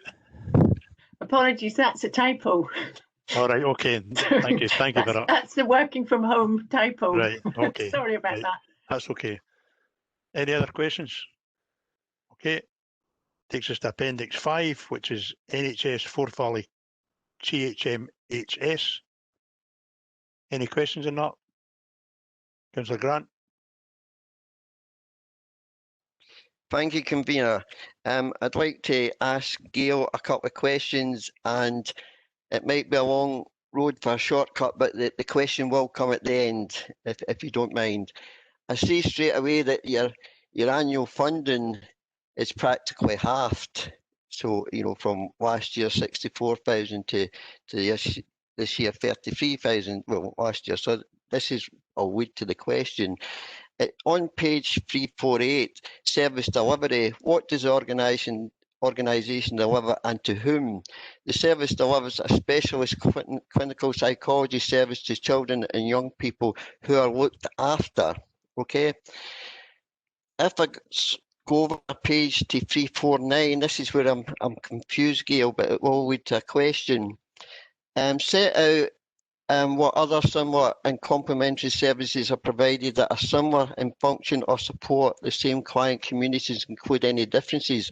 The services located within NHS Forth Valley. CAMS provide a specialist service for children and young people across Forth Valley with a mental disorder or symptoms of psychological distress, and manage referrals from the broader population of Falkirk. And it's not for looked after children. Could you explain that to me, please? Hi, yes. So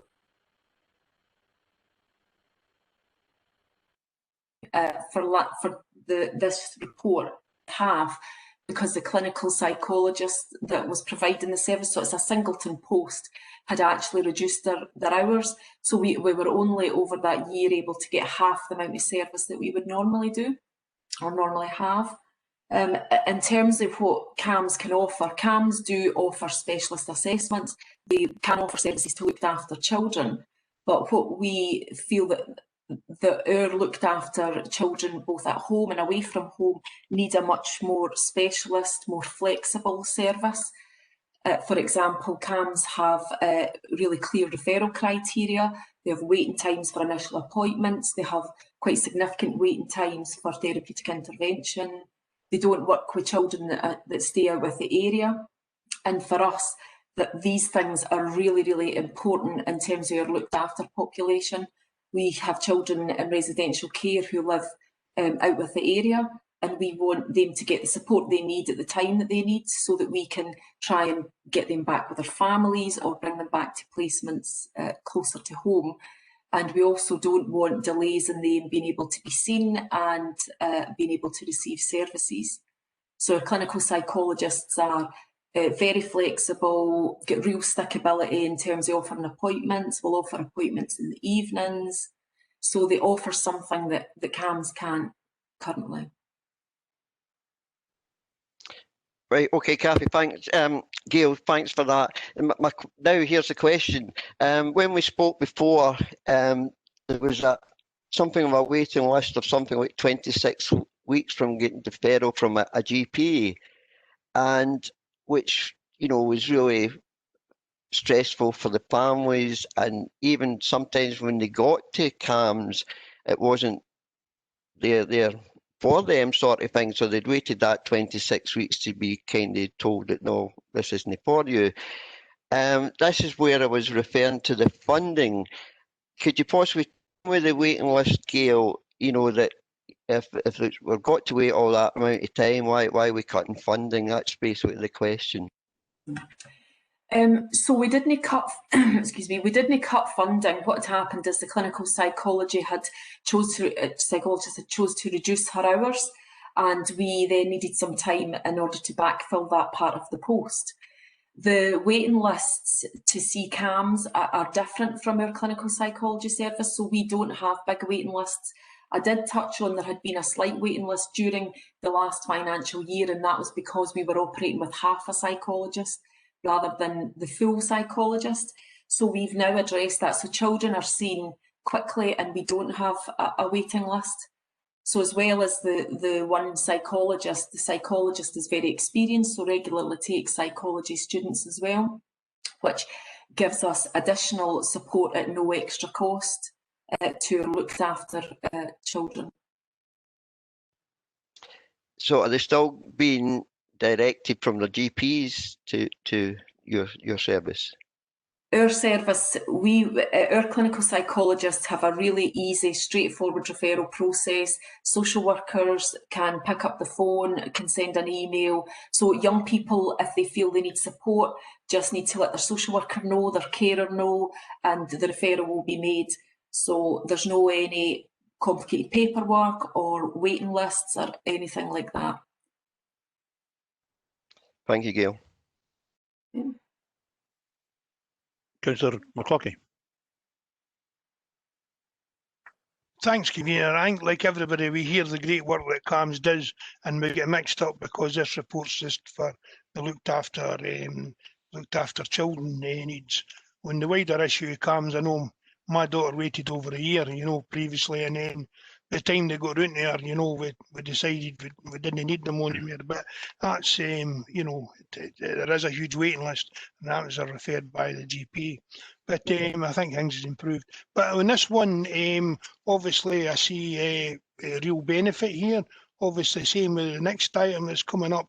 But my question is on the fact that these are more health-related than other issues. Obviously, you know, psychologists and other health workers and speech therapists, we fund them because we know that the benefits and how it can set a child back. You know, once again, I can, from a family point of view, my daughter used to speak very. My other daughter used to speak very right and covered her face when she's speaking, and it stopped her mixing, and it causes real issues. So I'm talking through experience, but and I should have been better support there. But at the end of the day, as I say, why is health no contributing a percentage of this rather than just from education? Because clearly it's a crossover, and I would have thought that the health service could have put a contribution towards it. So maybe Robert can answer that, please. And as I say, it'll be a similar thing with the next item. Thank you. But there's an ongoing discussion between the council and health about a range of services that health provide for children, be that home visiting nurses, be that provision of nurses in schools, also around the early years intervention and so on.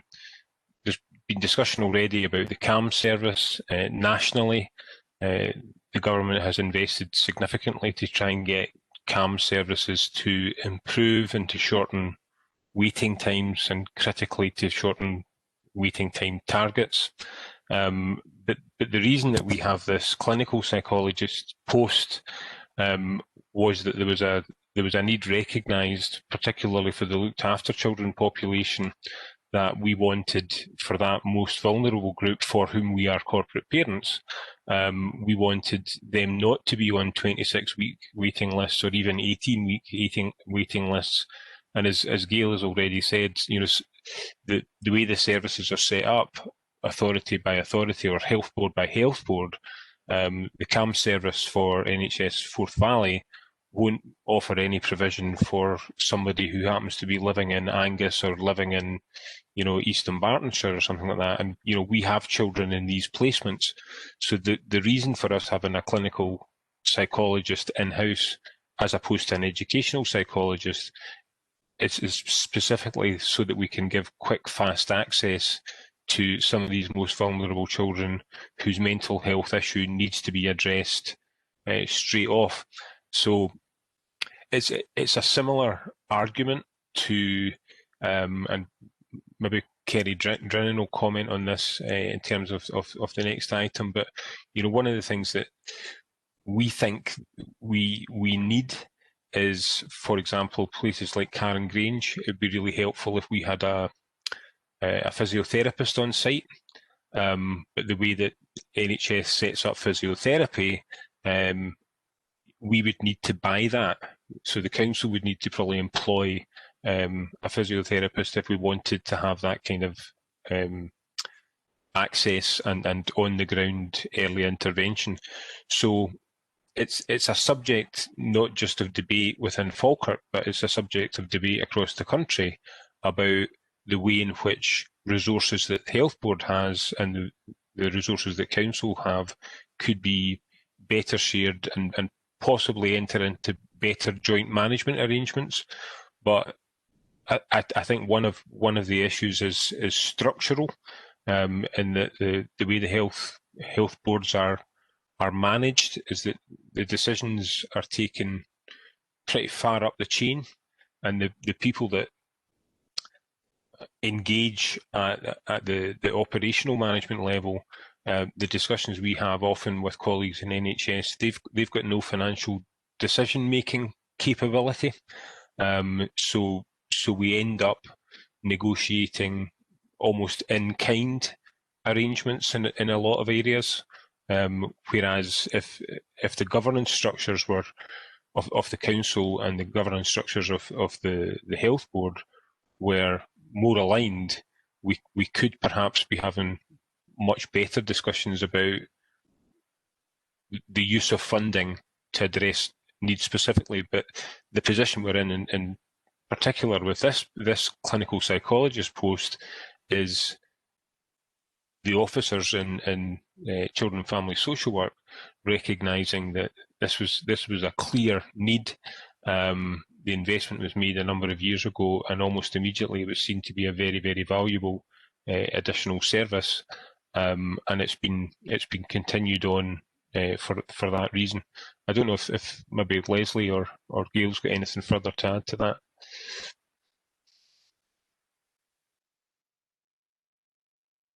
Robert, no, I suppose the position in terms of this being a much broader issue, I think is been well articulated. I think arguably you would want CAM services to be as responsive to young people who need support, who've experienced trauma and multiple traumas in their lives, whose mental health has been impacted, and we see consequential behaviours because of that poor mental health, which causes them further difficulties in their lives. So the creation of this post really was about ensuring that those most disadvantaged, most vulnerable young people, who we do have absolutely clear corporate parenting responsibilities to, can access services. Should that be something that's embedded within mainstream CAMs to be that flexible in responses? arguably responsive. Arguably, yes, it should be, but we've had to go about this a different way. And there is ongoing discussions about recharge arrangements to health colleagues for separate parts of services that are purchased by the council.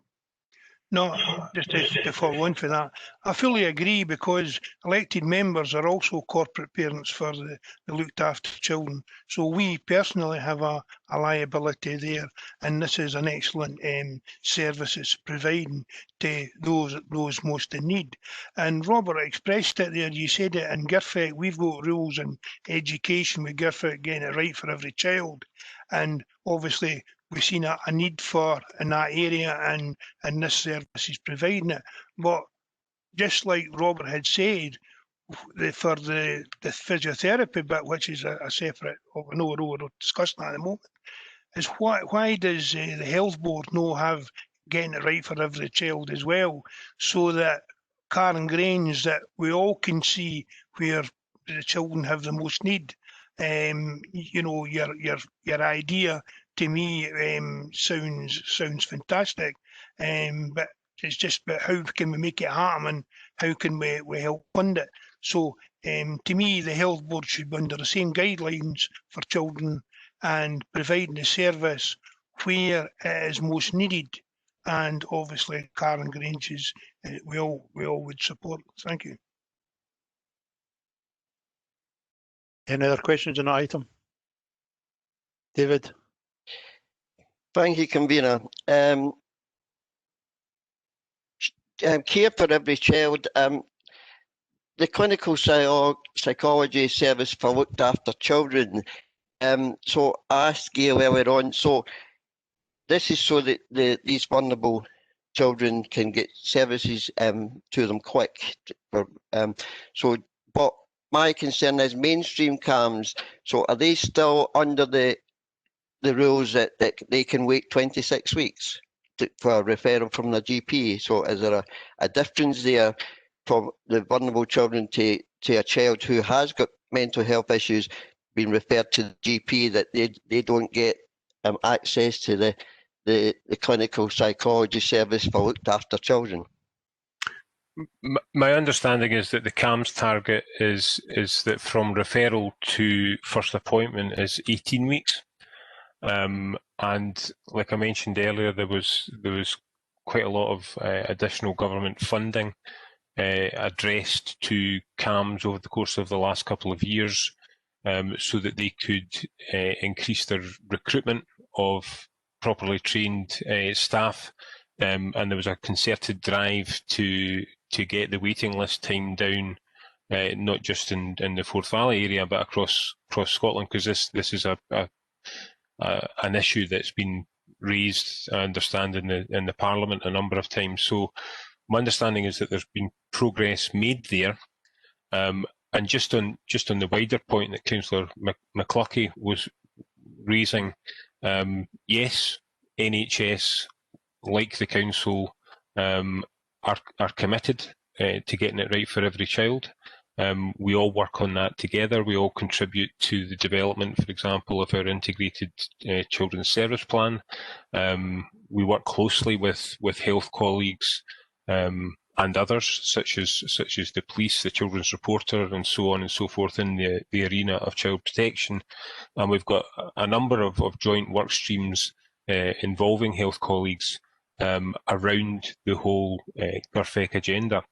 When we come on to the next report, one of the things that we've been working with health colleagues on is to move from, if you like, a clinical view of speech and language therapy to a more child-centred, on-the-ground intervention around that. So one of the things, and I think CAMS is probably one of them, because the CAMS services often end up being a clinical intervention, the threshold for accessing that level of mental health service is pretty high.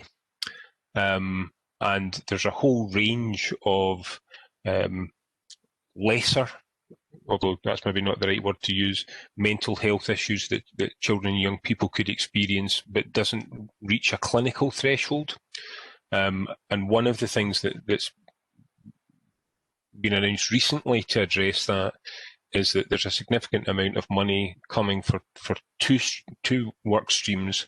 One is to provide school counselling services, and the other is to provide mental health and wellbeing services in the community. So across the piece, and there was a report to the Education, Children and Young People Committee on this in the meeting before last, where we are in the process of scoping out the development of a new mental health and wellbeing service that will address the sort of bridge between what is standard pastoral arrangements in schools, and bridge from there to CAMS. So that whole range of mental health and wellbeing issues that children need supported with before they get to the CAMS level of intervention, there's now services being developed to do that.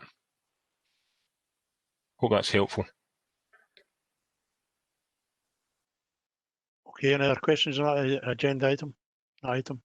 That takes us to 6, NHS Four Valley Speech and Language Therapy. Any questions on that? No. Thank you. 7, One Parent Family Scotland. Have you any questions on One Parent Family Scotland?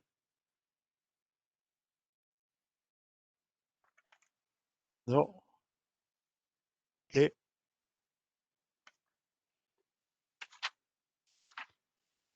The next one is 8, Quarriers. Any questions on Quarriers?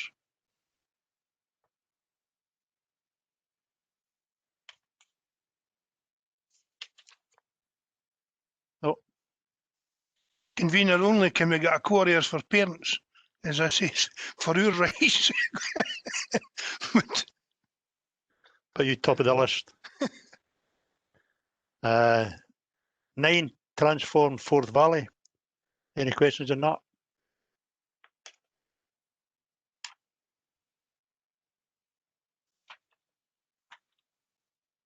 No.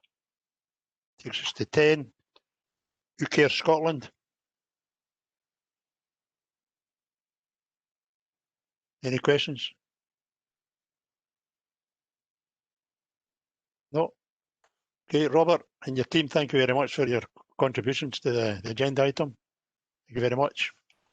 Thank you, Chair. Thank you. Thank you. Thank you. That takes us to agenda item 7, performance report from the Scottish Fire and Rescue Service. Could I welcome David Sharp?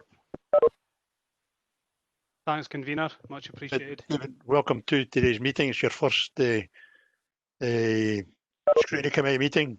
And could I congratulate you in your new post, and thank you for your patience today.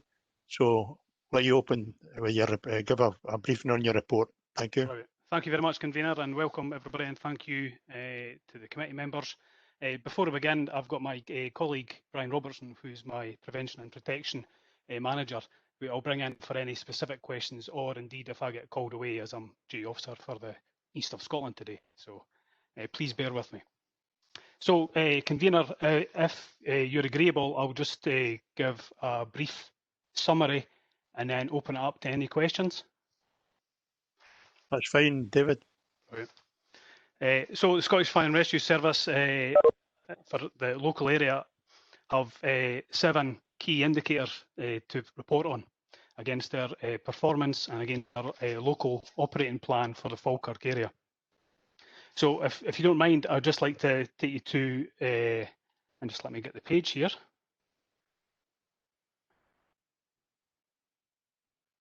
So it'll be page 406 is the introduction, and then into the performance summary, which is page 407.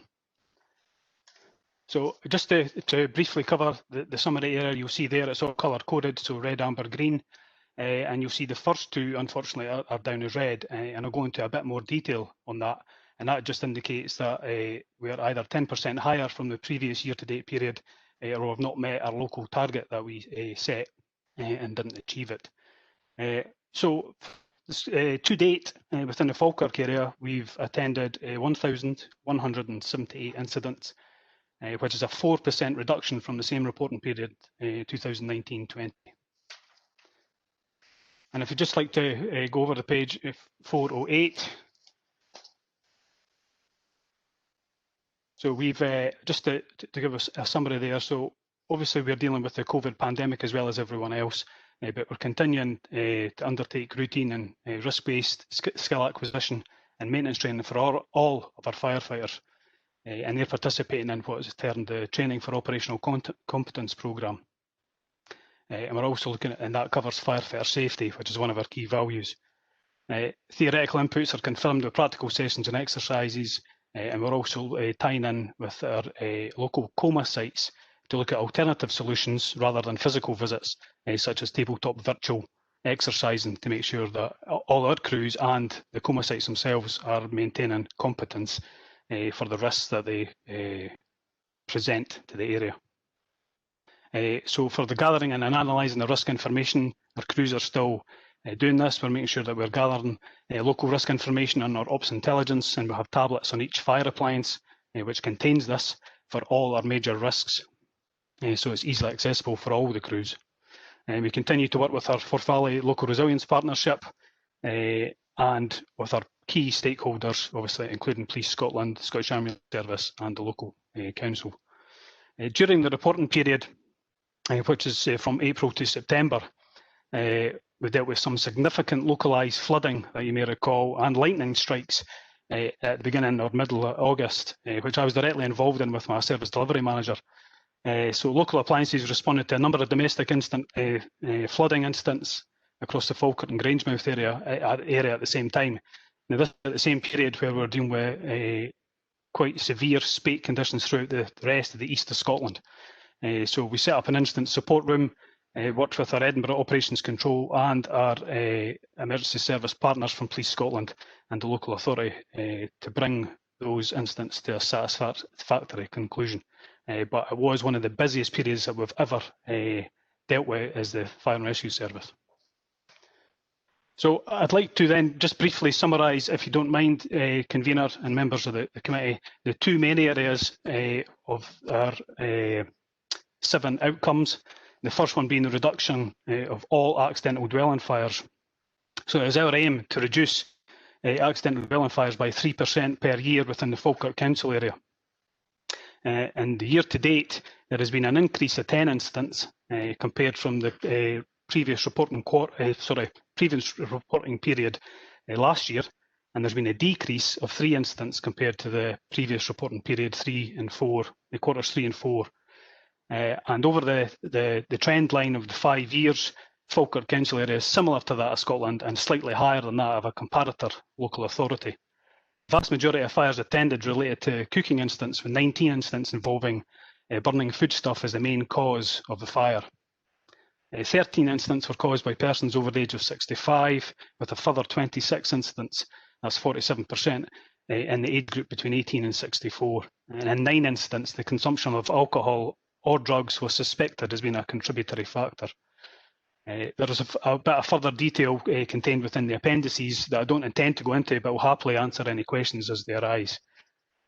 I'd like to move on now to, if you don't mind, page 410, which is the reduction of all accidental dwelling fire casualties, which is fatal, non-fatal, and any precautionary checkups that were completed. So it was our aim to reduce fire casualties by 3% per year. And in the year to date, there was an increase of 6 casualties, and that's 40% when compared to the previous reporting last year, the 2 quarter periods, and a decrease of 1 casualty when compared to the previous reporting period, quarter 3 and 4 last year. So in the trend line over the past 5 years, Falkirk Council is below that of Scotland and that of a comparator local authority.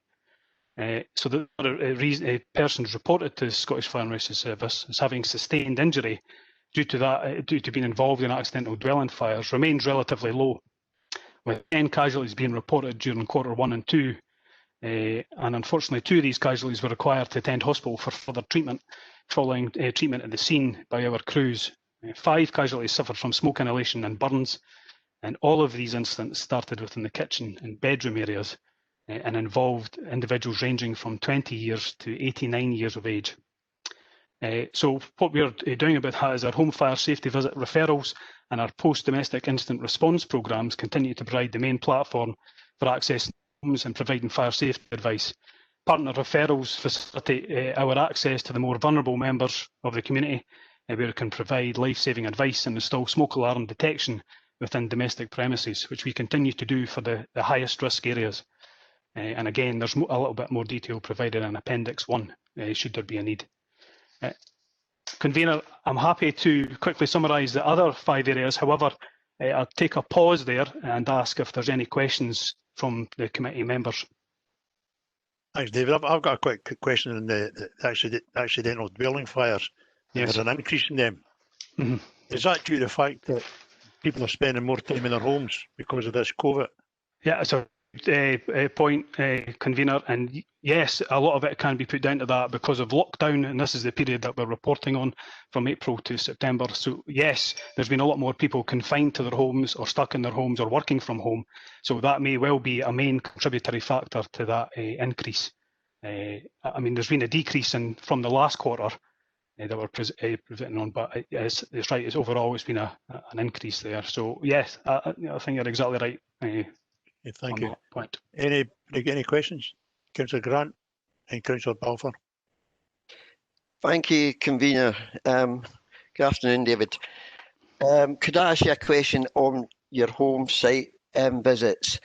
As we know, the law is changing. Well, it's been put back, but we've got to have smoke alarms in the living room and a heat alarm in the kitchen and things like that. I take it the council will look after the home houses in that respect. But he says there's more to information on Appendix 1 about installing the smoke alarms. Well, when I got to Appendix 1, I couldn't actually see any information on how we go about getting you guys in to fix the smoke alarms or attach for smoke alarms. Could you elaborate a wee bit more on that, considering that we're going to have to make the community aware of the changes of the law coming into effect? I think it's been put back a year. Would that be right?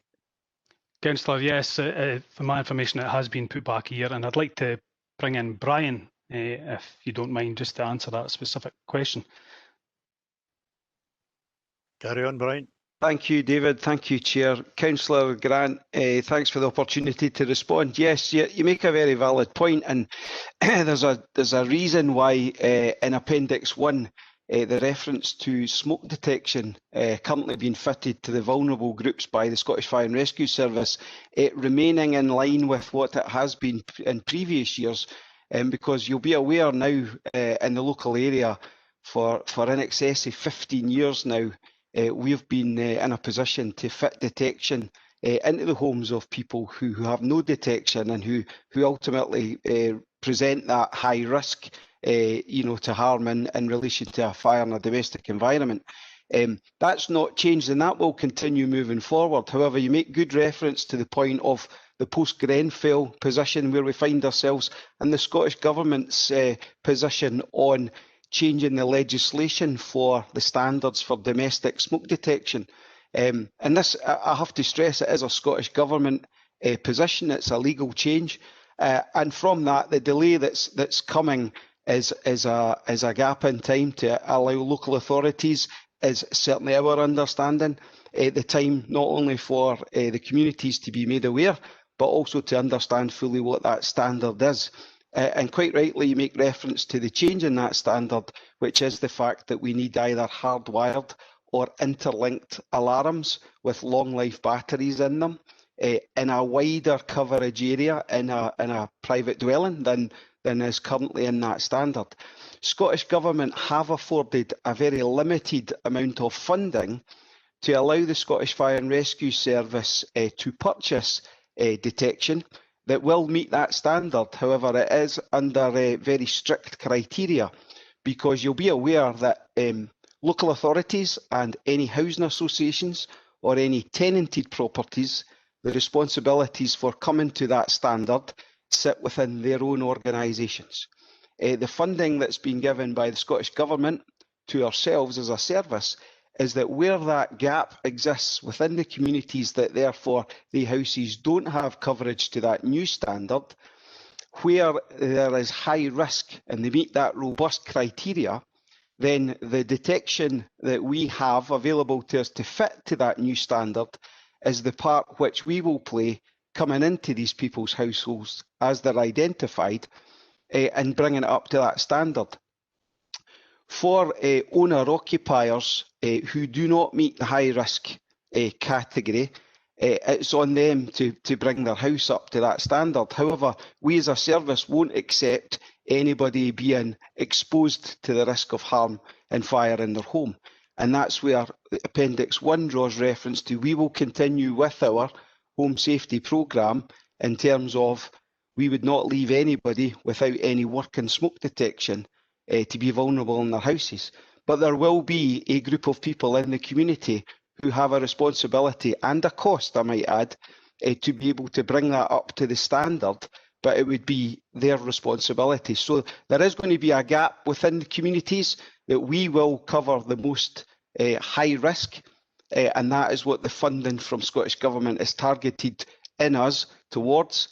But the rest of the responsibility through the local authority and the housing associations, etc., and private landlords, any tenanted property, that standard will be brought up. What I would say is an awareness for that legislation is that for owner-occupiers, if any alterations were being made at home, then an application through building standards for building warrant or planning permission of any kind of a domestic dwelling, they, through the technical standards, would enforce that the new standard for smoke detection is required before any completion certificate could be issued. And also, if anybody was going to be selling their private home, the home report would make it a mandatory feature. So the gap is going to become smaller and smaller, and we hope to be able to bridge that gap as much as we can for the most vulnerable. Hopefully that helps answer your question, Councillor. Thanks very much, Brian. That was fantastic. I think you might agree between ourselves and yourselves, Fire, and the councillors, we have to make people aware of these changes, because there's very few people that I speak to know about them. Okay, you mentioned it, and I mentioned that the local authorities will no doubt go in and do their own houses, but there's an awful lot of privates out there that are unaware of these changes, and we hopefully they don't get caught up. But thanks, Brian. No problem, thank you. Councillor Balfour. Yeah, that was the subject I was going to raise. So that was a very fulsome answer. I'm currently seeking planning permission for something now, and I'm going to be getting all these new heat detectors and smoke detectors and whatever else hardwired in. So that's all part of the plan at the moment. So it's good that these things are coming forward. Thanks. Thank you. Councillor McCluskey. Aye, thanks, Convener. I've, on my 14 year at the council, I've picked on every council department, every outside organisation that comes to us, but I've never picked on the fire brigade because, as I say, you do a Hope you're not starting now. Hope you're not starting now. No, I'm definitely not going to start now, because you do a wonderful job. And just in saying that, we've got the best fire in the country in Slamanan, where I live. However, as I say, I have been a bit concerned that because I see the targets were doing well and everything. However, well, apart from the deliberate fires, and we always seem to do quite bad up there because they set the most in that in fire. So I would like your comments on that one. But everything else he's certainly doing. But I have been concerned that for never having failed to meet an alarm, that our local brigade up there has been difficult in getting manning and other things. And I was wondering if you could obviously, I didn't like asking name, but seeing that you're on here today, asking has there been an improvement or things, because keeping my community safe is very important to me. My son got cut out of fire by your local brigade, put themselves at risk to cut him out of a car crash before we went on fire. My parents got pulled out of house for smoke inhalation when the electrical thing went on fire during the night. And as an idiot in my younger days, I was running about with chip fans and had to get the fire brigade in as well. All the things that you're not supposed to do. So as I say, I give you credit. You've always been there for me. But I just would like kind of reassurance, as I would be unright as a local councillor and on behalf of my troops up there to see what is the prospects of once again making sure that we're out at every call and as I say, in getting manned. If you could give me any information on that, I'd be grateful. No problem, and thank you very much, Councillor McCluckie, for your positive words there. So if I could take you to your first point about deliberate fires, if you don't mind. With any of our outcomes, obviously we work closely with partners and try to identify any areas that become or appear to be problematic, and especially when it comes to deliberate fires. So the majority of the deliberate fires that we've been dealing with involved refuse and wheelie bins, scrubland and shrubs, and we obviously had an increase of 66 incidents from the previous reporting quarter. And you'll see, if you go down to the bottom of, and please bear with me, I think it's 411, you see the graph down the bottom for the year-to-date ward average, and for Falkirk is 22, and we've highlighted in red the wards that exceed that. So Falkirk's South, in particular, being the highest there at 40. So we'll actively work with local initiatives with our partners looking to reduce deliberate fire settings. So we've got thematic action plans. We're working with looking at reducing deliberate fire setting and antisocial behaviour. So we're working with our partners within the police and within the council to deliver the community safety messages, working through schools with GLOW. So that's the online application there. And we'll specifically target areas that are highlighted to us. Brian, I don't know if you want to add anything to that for Councillor McCluckie before I move on. Thanks, David. No, Councillor, just to back up what David's saying there, but in addition, the reporting period, unfortunately, that we are reporting on in Q1 and 2 saw a lot of unusual human behaviour given the situation where people found themselves. Unfortunately, we did find that local amenities, civic community sites were being closed down as a result of the pandemic. We had a lot of people that were starting deliberate fires that wouldn't have been their normal behaviour. And then as we transitioned out of lockdown and in a period of particularly good weather, we had a lot of people that, after being cooped up for so long, were then out and quite happy to be out in the great outdoors and a bit of space. And unfortunately, through some poor decisions or and behaviour, has resulted in areas being set alight that we had to put significant resources towards. But the safety messaging and that partnership approach, the collaboration with partners across the local authority area remains in place, and we continue to push with them. But in this particular reporting period, I have to say that some of the human behaviours as a result of the pandemic did in fact result in some of the figures that we are reporting today. Thanks, David.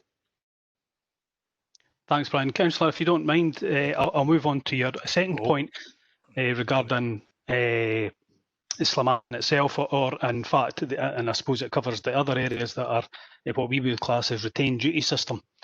So we have identified that it's becoming harder and harder to recruit for the RDS sector within the Scottish Fire and Rescue Service.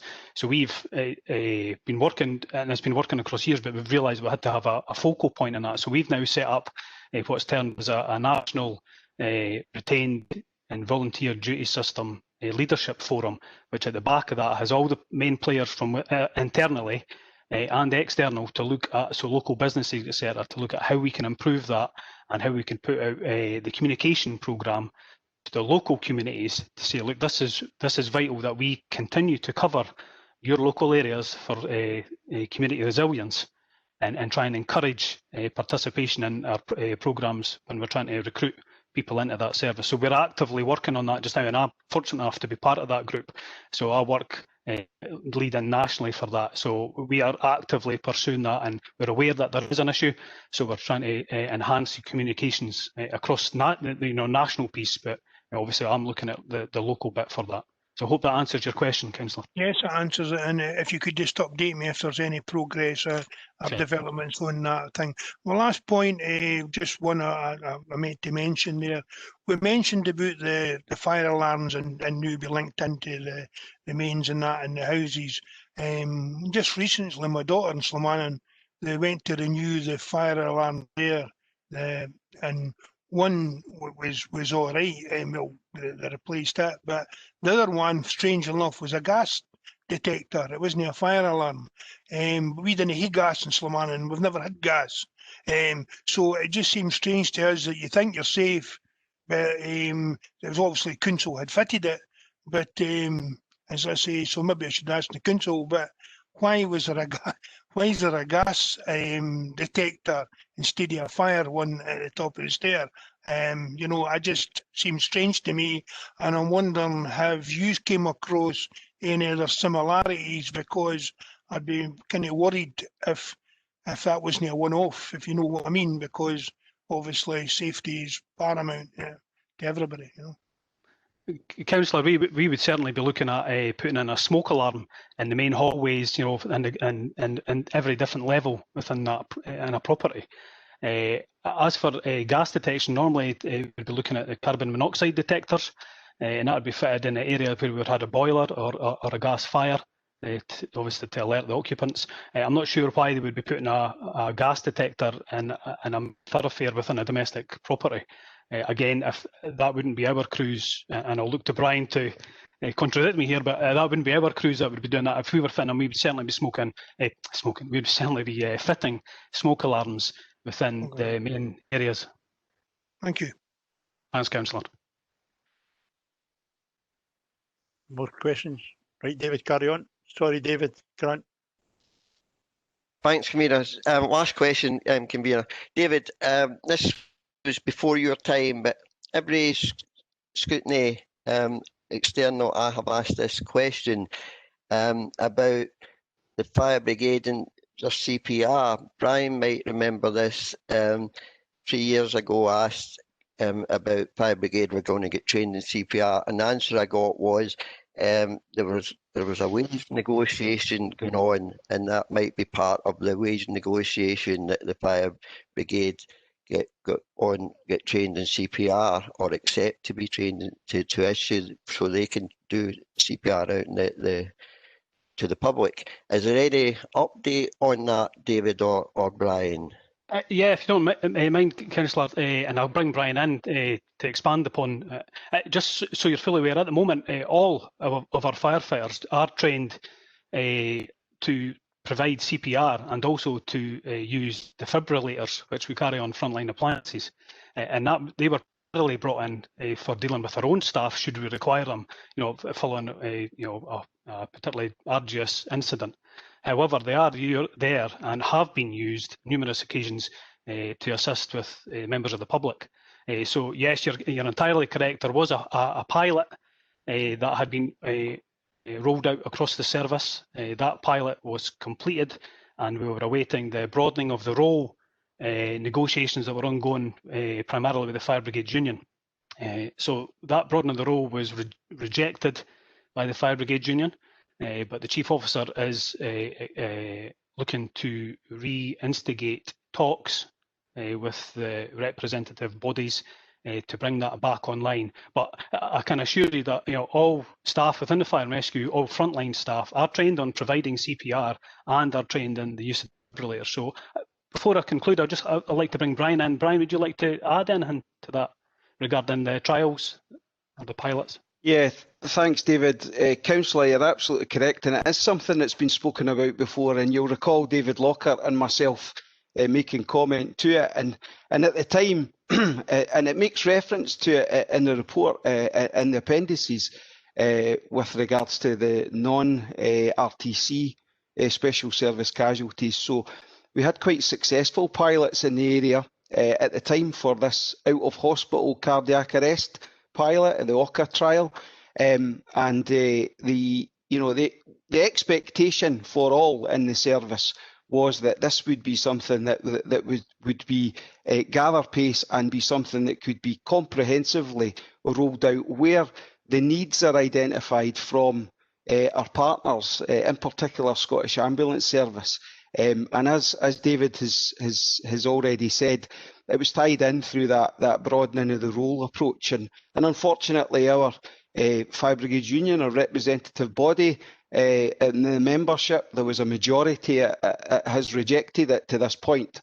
And discussions remain ongoing, but it's definitely slowed the progress that we were expecting. So when David Lockhart and myself spoke about it earlier, very much our expectations were that in a local level, we would be broadening that, and that would be something that by now we would be talking about it being one of our core duties.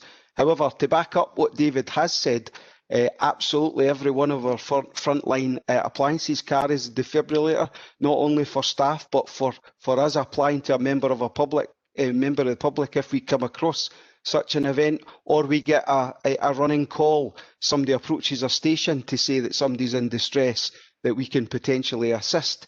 And in the figures in this report against as I said, the special services, which are RTC, special services, non-RTC casualties, a huge amount of our incidents are alongside our partners. They call us in on this, in particular for gaining entry. So if we've got concerns raised by anybody for somebody that's locked in a property and they've potentially suffered, a significant cardiac event, our partners, they struggle to get inside somebody's house. So we get brought along to force that entry, and sometimes they're in attendance, sometimes they're not. It depends who has made the call. But our staff are trained, they're trauma trained with this equipment, and when we force entry and we find anybody, that effectively what you would be getting in the OCA trial, or if that had been rolled out broader, the crews are carrying out the duties almost on a daily basis, even though that they consider it to be, when I say outside the role, they don't as themselves individually. What they're given reference to there is the demarcation of their role as a firefighter. But the service is actually, it's being delivered to the local communities, but only at the point where the need's identified, whereas our expectations as a service was that we'd be able to formalise that and make that far more comprehensive than it currently is. So unfortunately, it's still tied up in that negotiations piece, but we still have the resource and the ability to do it. So as it's required, your local service, so the local stations round about the Falkirk Council area, very much still deliver that. And hopefully that'll help. Thanks, David. Well, thanks, Brian. Councillor Grant. If I may, Convener, a very important point was asked there, and I'd like to contribute in that point. Clearly, as I say, it seems strange to me. I was just wondering if we could maybe get a feedback on that the next time the fire brigade's coming to scrutiny. We got an update on progress on this. Certainly in my ward, the fire brigade is 90% of the time the first responder. It takes a while to get obviously an ambulance up. It takes a while to get the police up because they're obviously based in Grangemouth or whatever. If you've got one in the area, it obviously respond. But the vast majority of the time, the fire brigade's here first. They're directing traffic. They're looking at issues and dealing with safety issues. And it was great when the trials were out there, and I know there was great support within the service at the time to be doing that. However, it seems strange that it was more for the health board. I thought initially that they were reluctant that the fire brigade was doing that. But all my villages now have, or majority of my village now, put in and applied funding and raised funding for defibrillators to be kind of put into their villages.